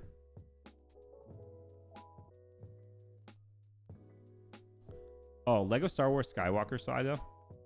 No good. I don't think it was any good. I bought it. I was hyped about it. I bought it because as a kid, Lego Star Wars 2, the original trilogy, I was so super into. I would play it on my computer, my home like family desktop. And if you want to play 2-player, one person used the arrow keys, one person used WASD. Like you're sharing the keyboard, which was really fun as a kid. But I played that. I loved it. I like 100%ed it. And then I played the original one and then the Complete Saga one. But then so a couple years ago, they were coming out with the Total Saga, like 1 through 9. And like it was like a reboot. But Emma and I bought it because we wanted to play it as a couch co-op game. And it just wasn't it. It didn't feel like a Lego game. It felt like it was stuck in between wanting to be a Lego game and wanting to be like a Ubisoft third-person collector shooter. There was so much shit, and the camera angles were really bad on split screen. Like, it's giving me a headache. I just didn't. It wasn't great. So I sold it. I hardly ever sell a game because I'm kind of a collector, like having a little collection. I sold that game. I've seen like 50% of the Clone Wars show. The Frog Detective trilogy, I've never even heard of.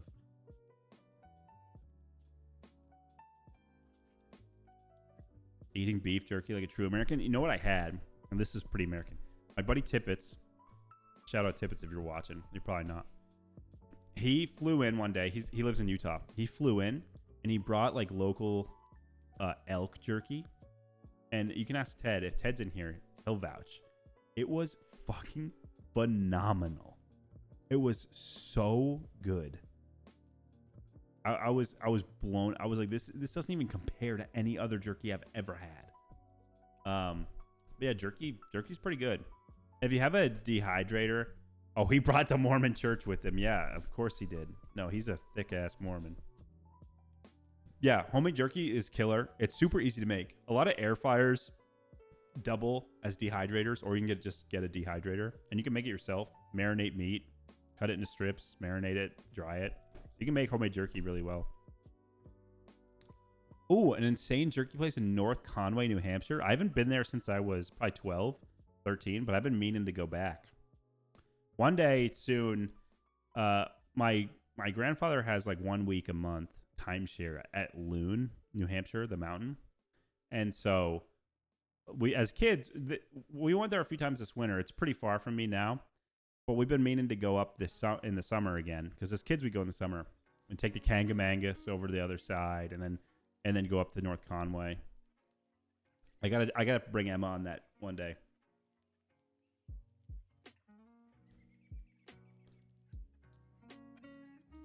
Oh yeah, you can send Ohio stuff if you want.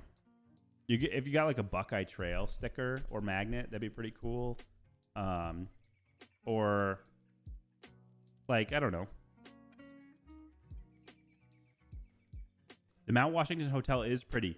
That's a place where We stayed a night there once, just me, my dad, and my sisters.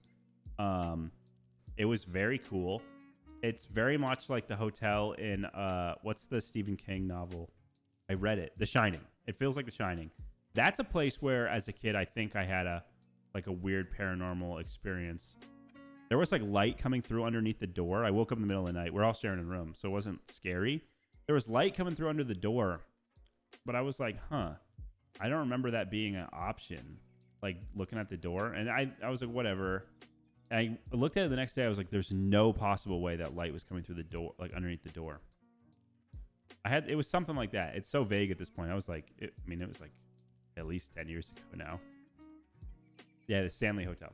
Yeah, the Mount Washington Hotel is very much that. It's really cool. If you're ever in New Hampshire, it's an awesome place to stay just to, spend a cool night somewhere. Yeah, I read the book. I've never actually seen the movie, though, and I've heard that movie is fantastic. Oh, Yukaro, you went to Maine for the first time this summer? I actually was supposed to go camping. I went up there and spent one night, but I had to go. I went to my parents' place in Massachusetts because I had too much work to do, and the campsite did not have Wi-Fi. They hardly had electricity. It was old school, and I was a slave to the computer that week doing homework. So Emma spent the week in Maine, but I did not. Kai has hand-built ghost hunting equipment and investigated the bit. That's awesome. What entails hand building ghost hunting equipment? How do you even test that it works? That's crazy. I've never played Until Dawn. Arcade 64, were you being facetious with that statement? Okay, paranormal.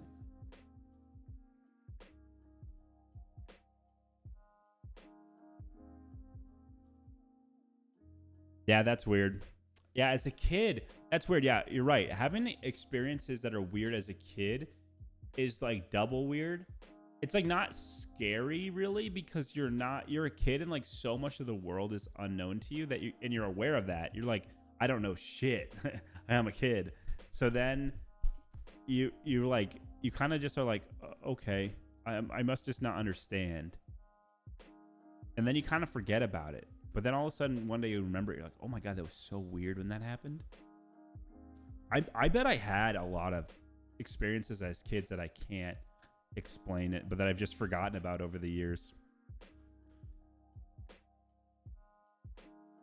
Oh, Xbox 360 Connects, had a terrible thing for gaming, but did so well on the aftermarket as really reliable, motion tracking cameras.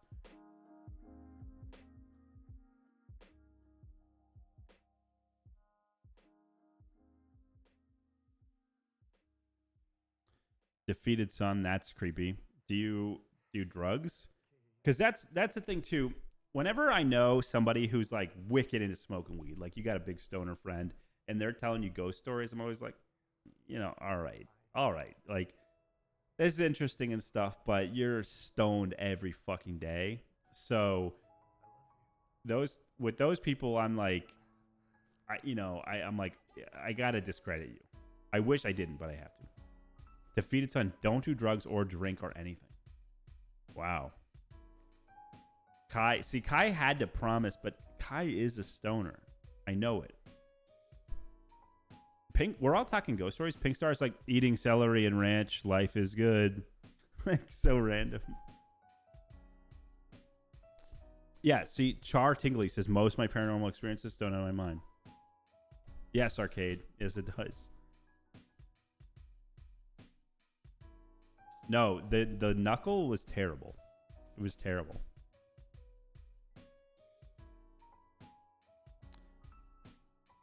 No, Pink Stars, that's good for you. Don't do it. Don't hop on board. Don't drink, don't do drugs, and don't vape.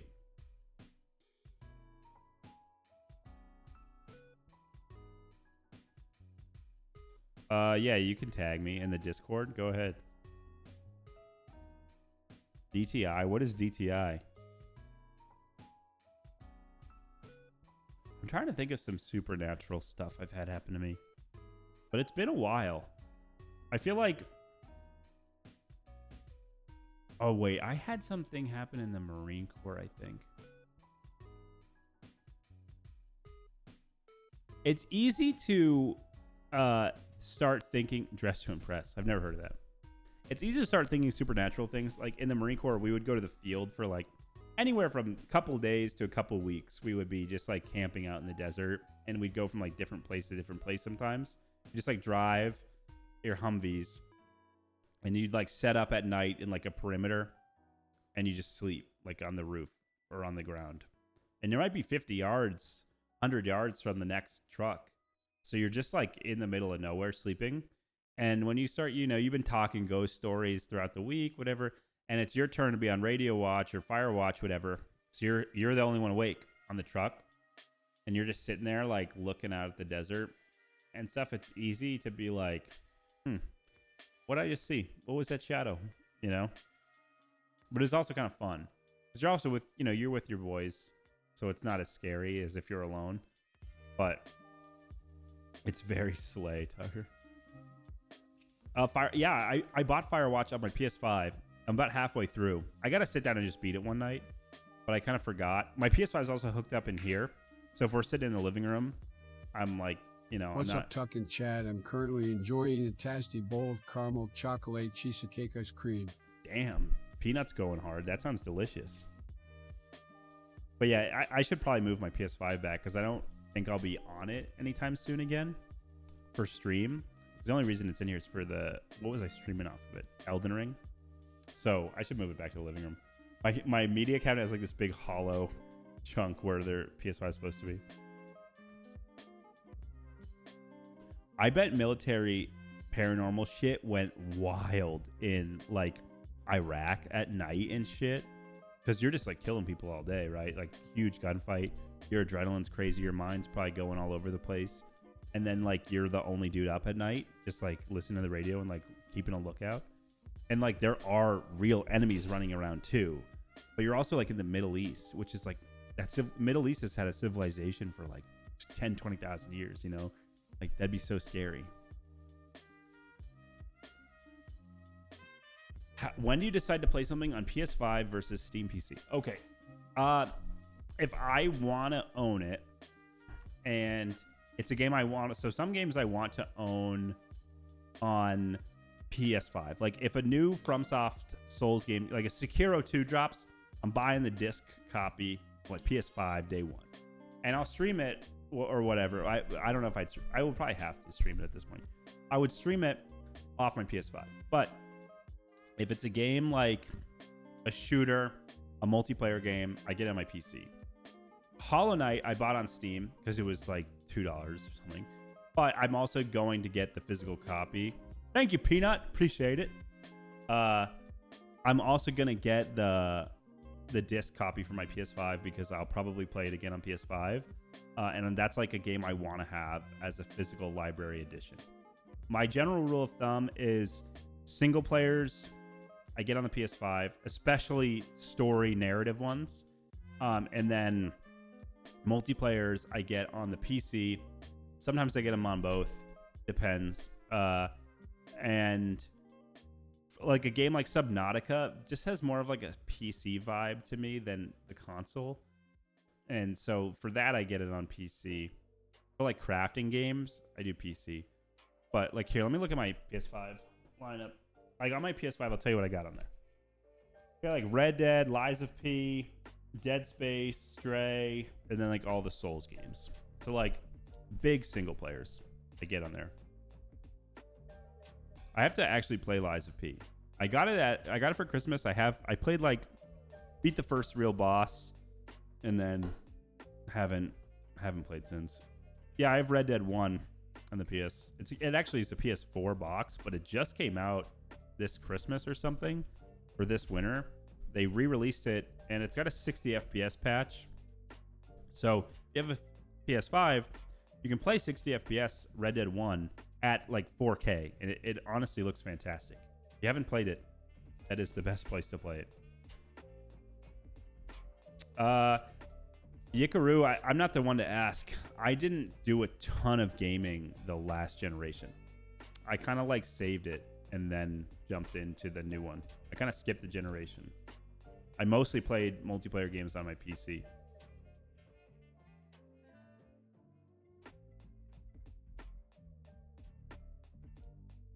I don't think it can go 60 on the PS4.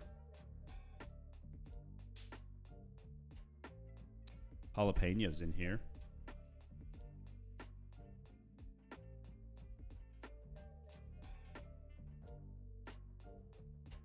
Red Dead 2, I feel like I should give another shot, but I don't think it has a 60 FPS patch, and I don't want to play it. I don't want to play it at 30. I beat it at 30 on my Xbox, but I don't. The problem was the last generation, I had the Xbox One, but I was mainly a PC gamer, so I just had like some random shit. But now I'm totally on PS5, and I'll probably stay on PlayStation. Because PlayStation's just building a better brand. Volume, why I don't play on PC? Because I like the physical media. If the world ends, I'll still be able to play those games. So, and they don't need to be installed or anything from the internet. I do play on PC, like Hollow Knight, and I do use a controller for like RPGs. But I just like having physical media. I mean, it looks cool. It's like having a literal library of games. There's, nothing will ever, those will never be removed from a digital storefront. Those will never, they're right there. It's up to me. So Red Dead 1 definitely fits on a fucking Blu-ray.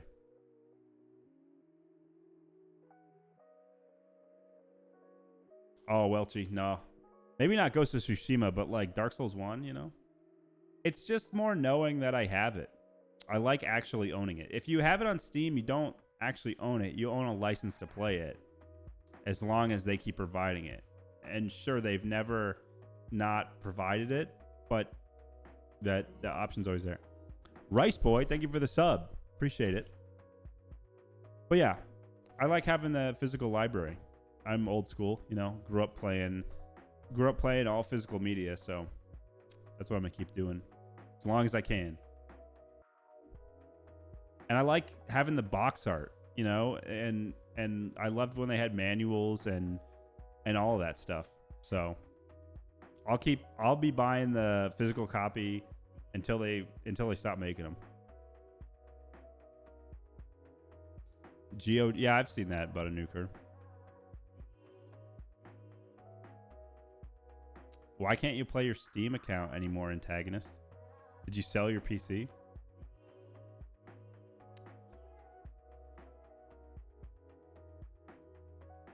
Yeah, I'm such a...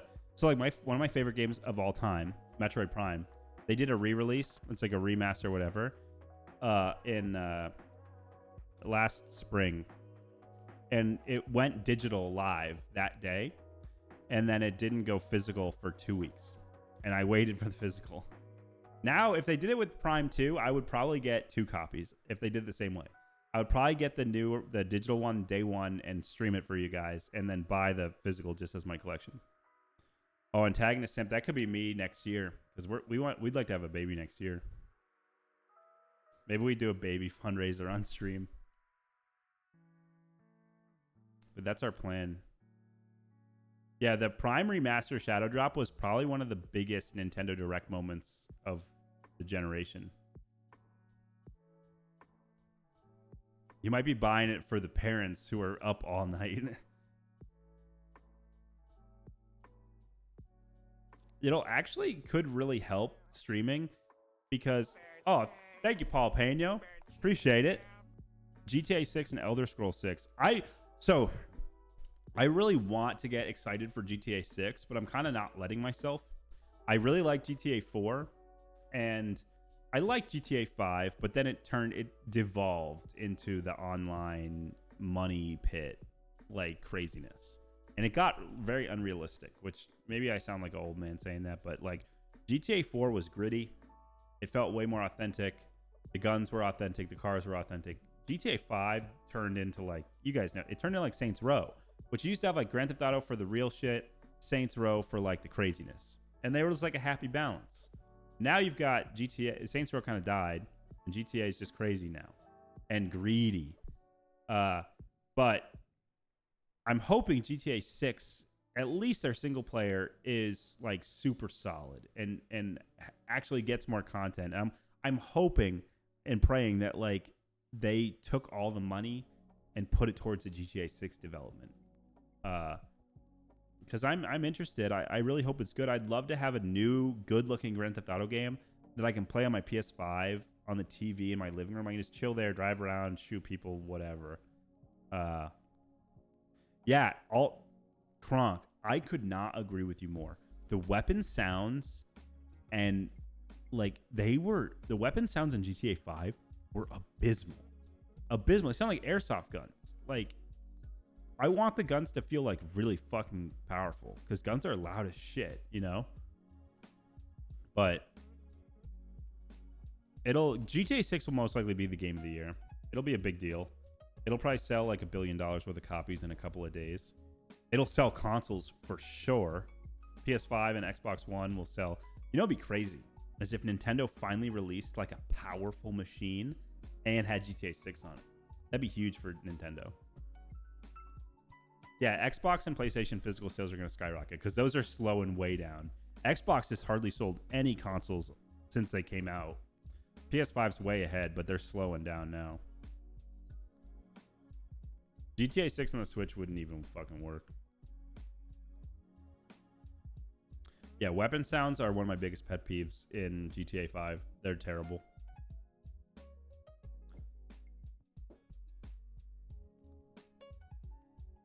Yeah, I still use my Xbox One. I use my Xbox One to mainly play original Xbox and 360 games. I don't really ever play anything from the actual generation on it.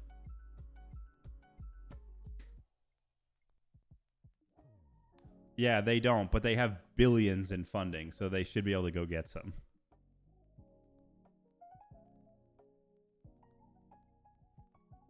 Oh, 360 Minecraft. I went through my 360 Minecraft worlds recently. Oh yeah, Game Pass is ruining it. But you guys, I mean, hey, people keep buying it. I mean, they're only doing it because it works. That's how it's eventually going to go. Because you guys dogging on physical media, eventually it's all going to be subscription services all the time. And it's going to get to where like Netflix, Hulu, whatever are right now, to where it ends up being more expensive for you to game than it was on physical. That's where it's going. You can see it in the streaming services right now. If you don't think that game's going to go that way, then keep rejecting physical media and watch where it goes. Oh yeah, Left 4 Dead 2. That's a good one. Xbox One is worth like nothing. Like double digits. I don't play one new game a month. Not even close. Especially games that are available on Game Pass. Like Call of Duty's crap. Like anything Ubisoft makes is crap. Anything EA makes is crap. It's pretty rare. Like if I want to play a new game, it's generally a game made by FromSoft or CD Projekt Red or Nintendo. Those are really, or Bohemia Interactive, which is like a once a decade deal, or Rockstar, once a decade deal. Like I'm getting like 5 good games a decade, probably, which I'm okay with. My buddy was obsessed with Dragon Age as a kid. He was so into it during the 360 era.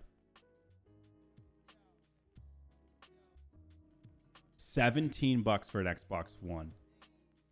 Wait, where'd that go? An Xbox, yeah, the original Xbox One, it's fucking fat too. Like having that around it's a big console. Yeah, you miss COD World War II? Dude, I miss COD World at War. World War II was like so mediocre, I thought. I had a friend that was obsessed with it in the Marine Corps, but I was always like, it's like fine, I guess. World at War was fucking like brutal, dude. They had dismemberment. The campaign was like, it was like so R-rated. No, I don't play a lot of new games. At least like AAA developer. No. I'll be playing whatever Hollow Knight. What's the Hollow Knight sequel going to be called? I'll be playing that. Yeah, I missed Modern Warfare 3, the original one. Yeah, COD World at War campaign. You play that. You can play it split screen too. It's a great time. Silk Song. Let me Google that real quick. I'd never even heard of it. Hollow Knight Silk Song. Oh, they're Australian developer, Team Cherry. So when Hollow Knight came out in 2017, that's probably why I didn't play it, because it came out during arguably the busiest year of my life. So I was like, I wasn't on the game's radar at all. Like, I remember the Switch got it. Like, I'm a pretty big Nintendo head, and I didn't even it wasn't even on my radar that the Switch got announced, because I was going to boot camp and I was going to infantry school and I was moving to California and I was like a new guy. So it was just like all encompassing with like doing that shit, learning how to drink beer. Oh, they got a Steam page for Silk Song. So it's Hollow Knight Silk Song. Wait, do you play as that the girl that we beat? Oh, that would be wild.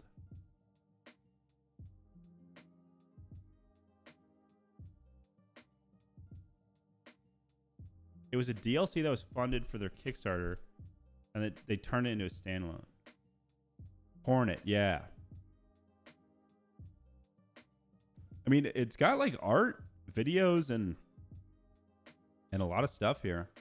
I bet what's gonna happen is one day they're gonna be like, "Hey, it's coming out next month." That's my prediction based off just like how games have been lately. Nintendo's been really doing good with. Oh shit! Sorry, guys. Nintendo's been doing that where they're like, "Hey, we got a game coming out next month. Get ready." But now that I'm loving Hollow Knight, which I'm not even gonna play tonight, I'm excited for Silk Song. 4 years. Yeah, so we're not gonna do Hollow Knight tonight, but I'm absolutely playing tomorrow. You can't stop me. I'm playing tomorrow. But it was actually pretty nice to chat. Here's Prime Remastered. Yeah, Prime Remastered was such a shadow drop, but people have been predicting it for years, and they said that it was done for like a year and a half before they put it out, which gives me hope that the other ones are coming. I would pay $70 for Metroid Prime 2 to look as good as the first remaster did. I would pay full price for both of them. But I'm like the 1% fan, you know. I'm not the average Nintendo guy. I really hope they remake Prime 2 and 3. But I think they're either going to do that or they're going to give at the bare minimum like the Pikmin 1 and 2 treatment, where they just upscale the resolution, put it on one cartridge and ship it. Just so people can play it. Because kind of weird that they're going to ship the fourth game without the ability to play the trilogy.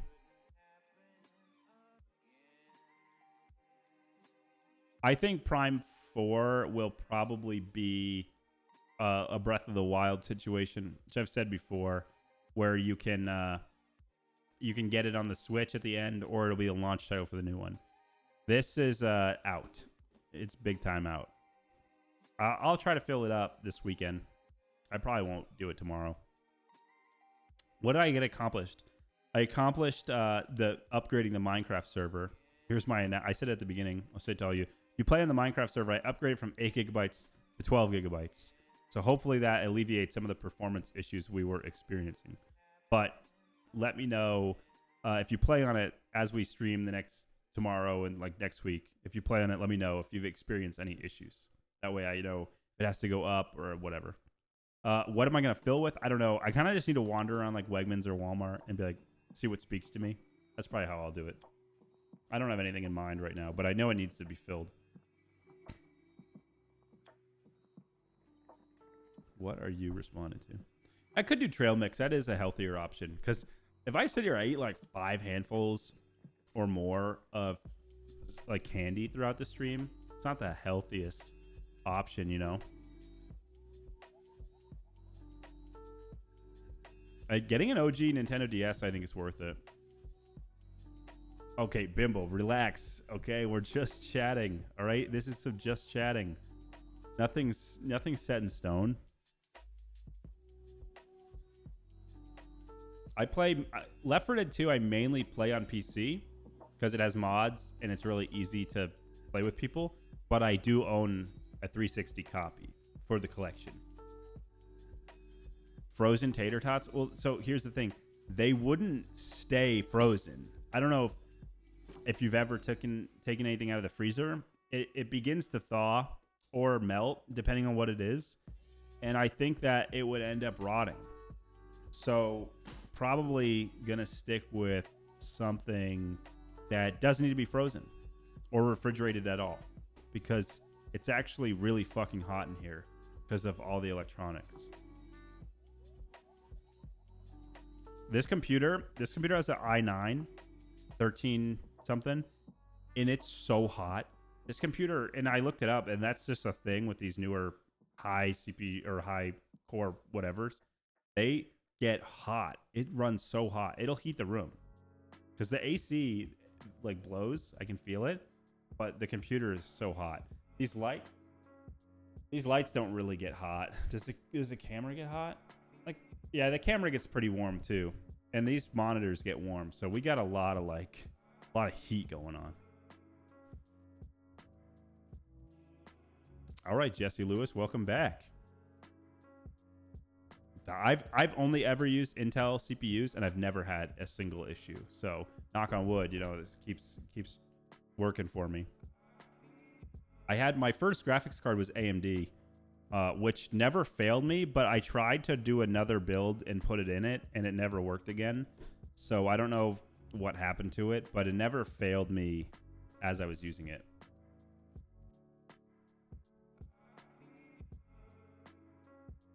Let's take a look.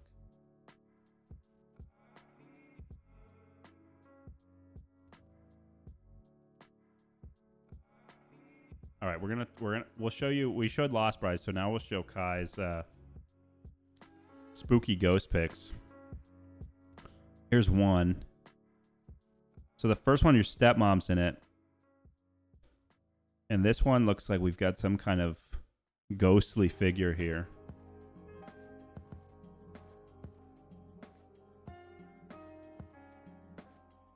Yeah, I don't know if I would be a good urban explorer.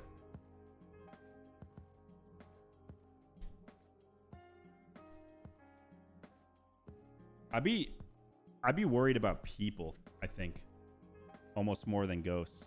Not that people like worry me, but like I still don't want to have to deal with a person that, Yeah, Intel is in a rougher spot than AMD. AMD's come a long way. I've never gone on a ghost tour. No, I don't think I ever will. No, that would ruin me. But yeah, I've had good experience with Intel.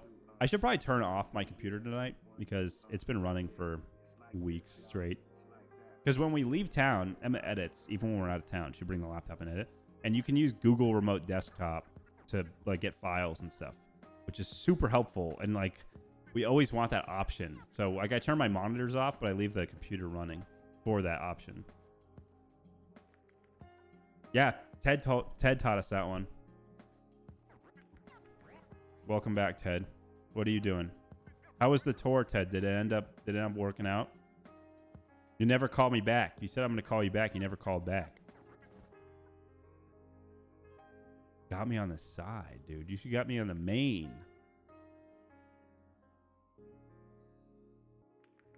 How's the GameCube going? Did you do any other characters other than Eddie? You start anybody else?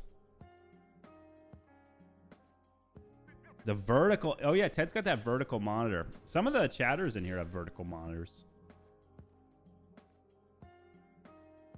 Tried working on Luther. Dude, that'd be funny. I've never done Luther. That'd be cool if you did Luther. Apartment hunting is miserable.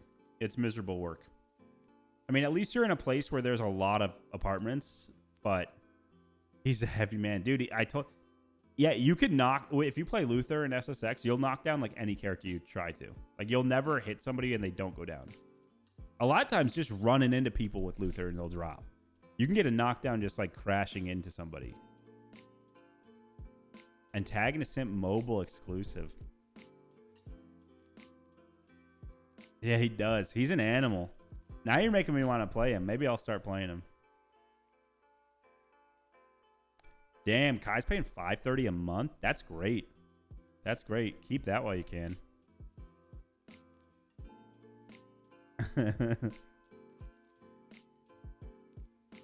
I used to use my TV as a monitor. When I first built a PC, I had like a 32-inch 720p.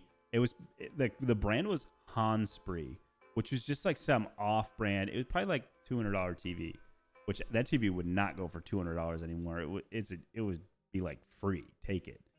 It was trash, but it was the first flat screen I owned because up until that point, I had been okay. Let's step back a bit.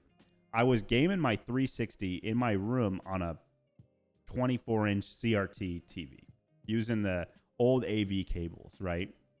Happily, no big deal. But I wanted to upgrade because the Xbox 360 had that sweet HDMI port, which I really wanted to take use of. So I get the Hanspree 720p TV, and I felt like a fucking... My mom got it for me for like my 14th birthday or something. It was a big deal. And it was like the cheapest possible TV. It was a piece of crap. But at the time, that was awesome. What's up, Fireside? Welcome in.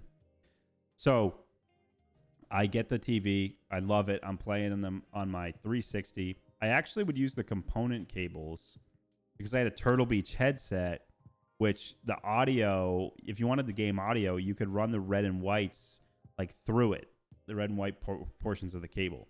I actually used the component cables, which could give me 720p. So I did that. But then when I built the PC, I was like 14 or 15 now when I built the first PC.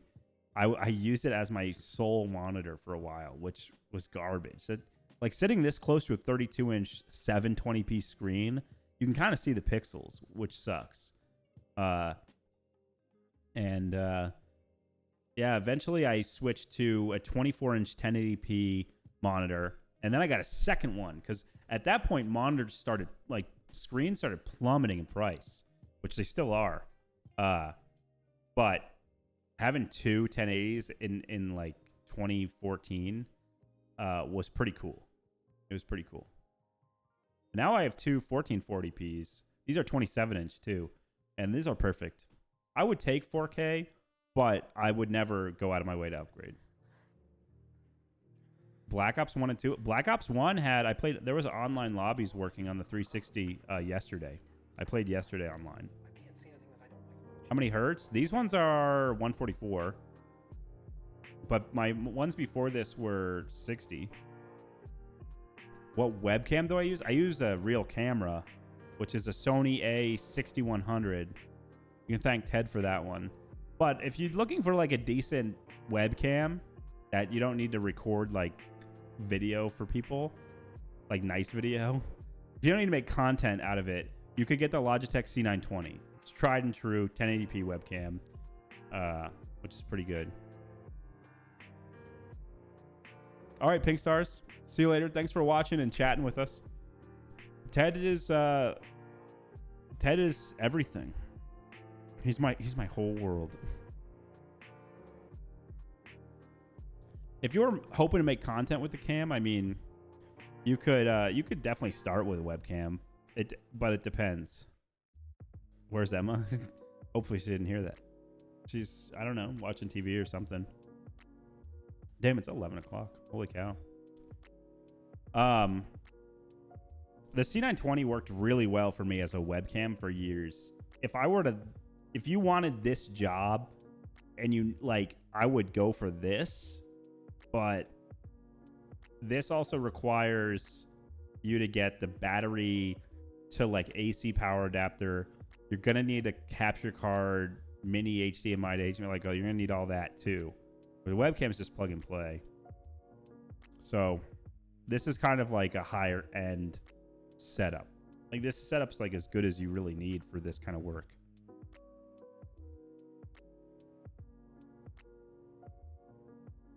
The Marble game auto install on the 360. That's so familiar. There was Peggle, but I don't think it's Peggle. Was it Peggle?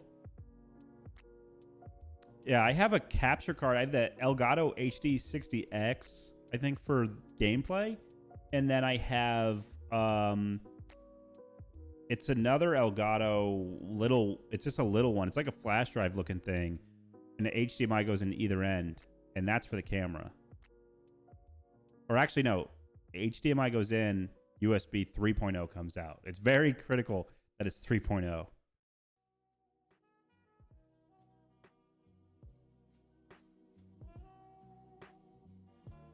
Damn, I love this playlist that I got going. This Steezy as fuck channel. They run a pretty good channel. A Stream Deck? Yeah, I have the Stream Deck Mini. Here it is. With some, I only have 5 of the things set up. I made like custom buttons. You can't really see it. It doesn't reach. But yeah, that's what I use to do like this. You know?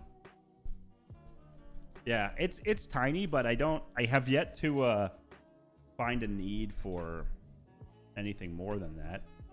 Because usually I'm just switching between intro, outro, screen cap, camera, and then game capture occasionally.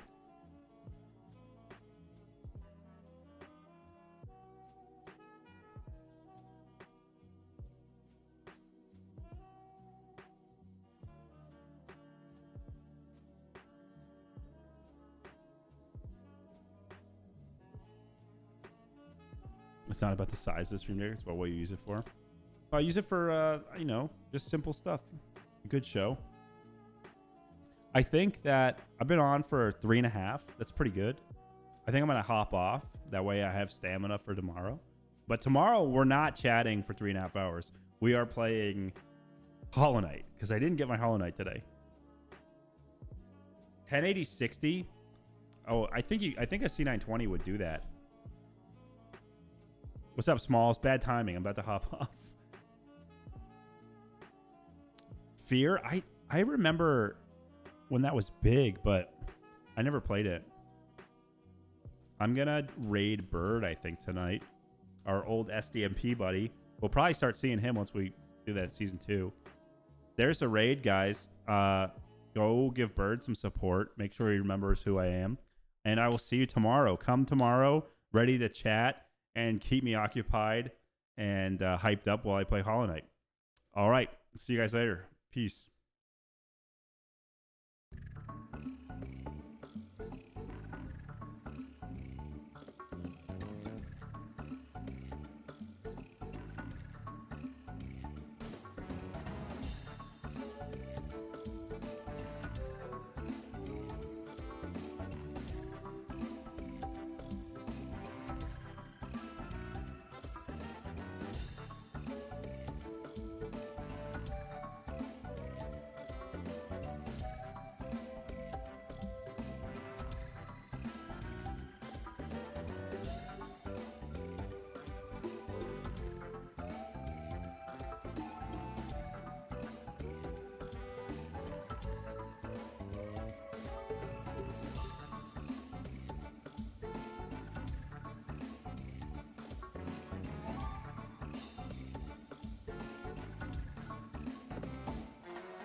Nice.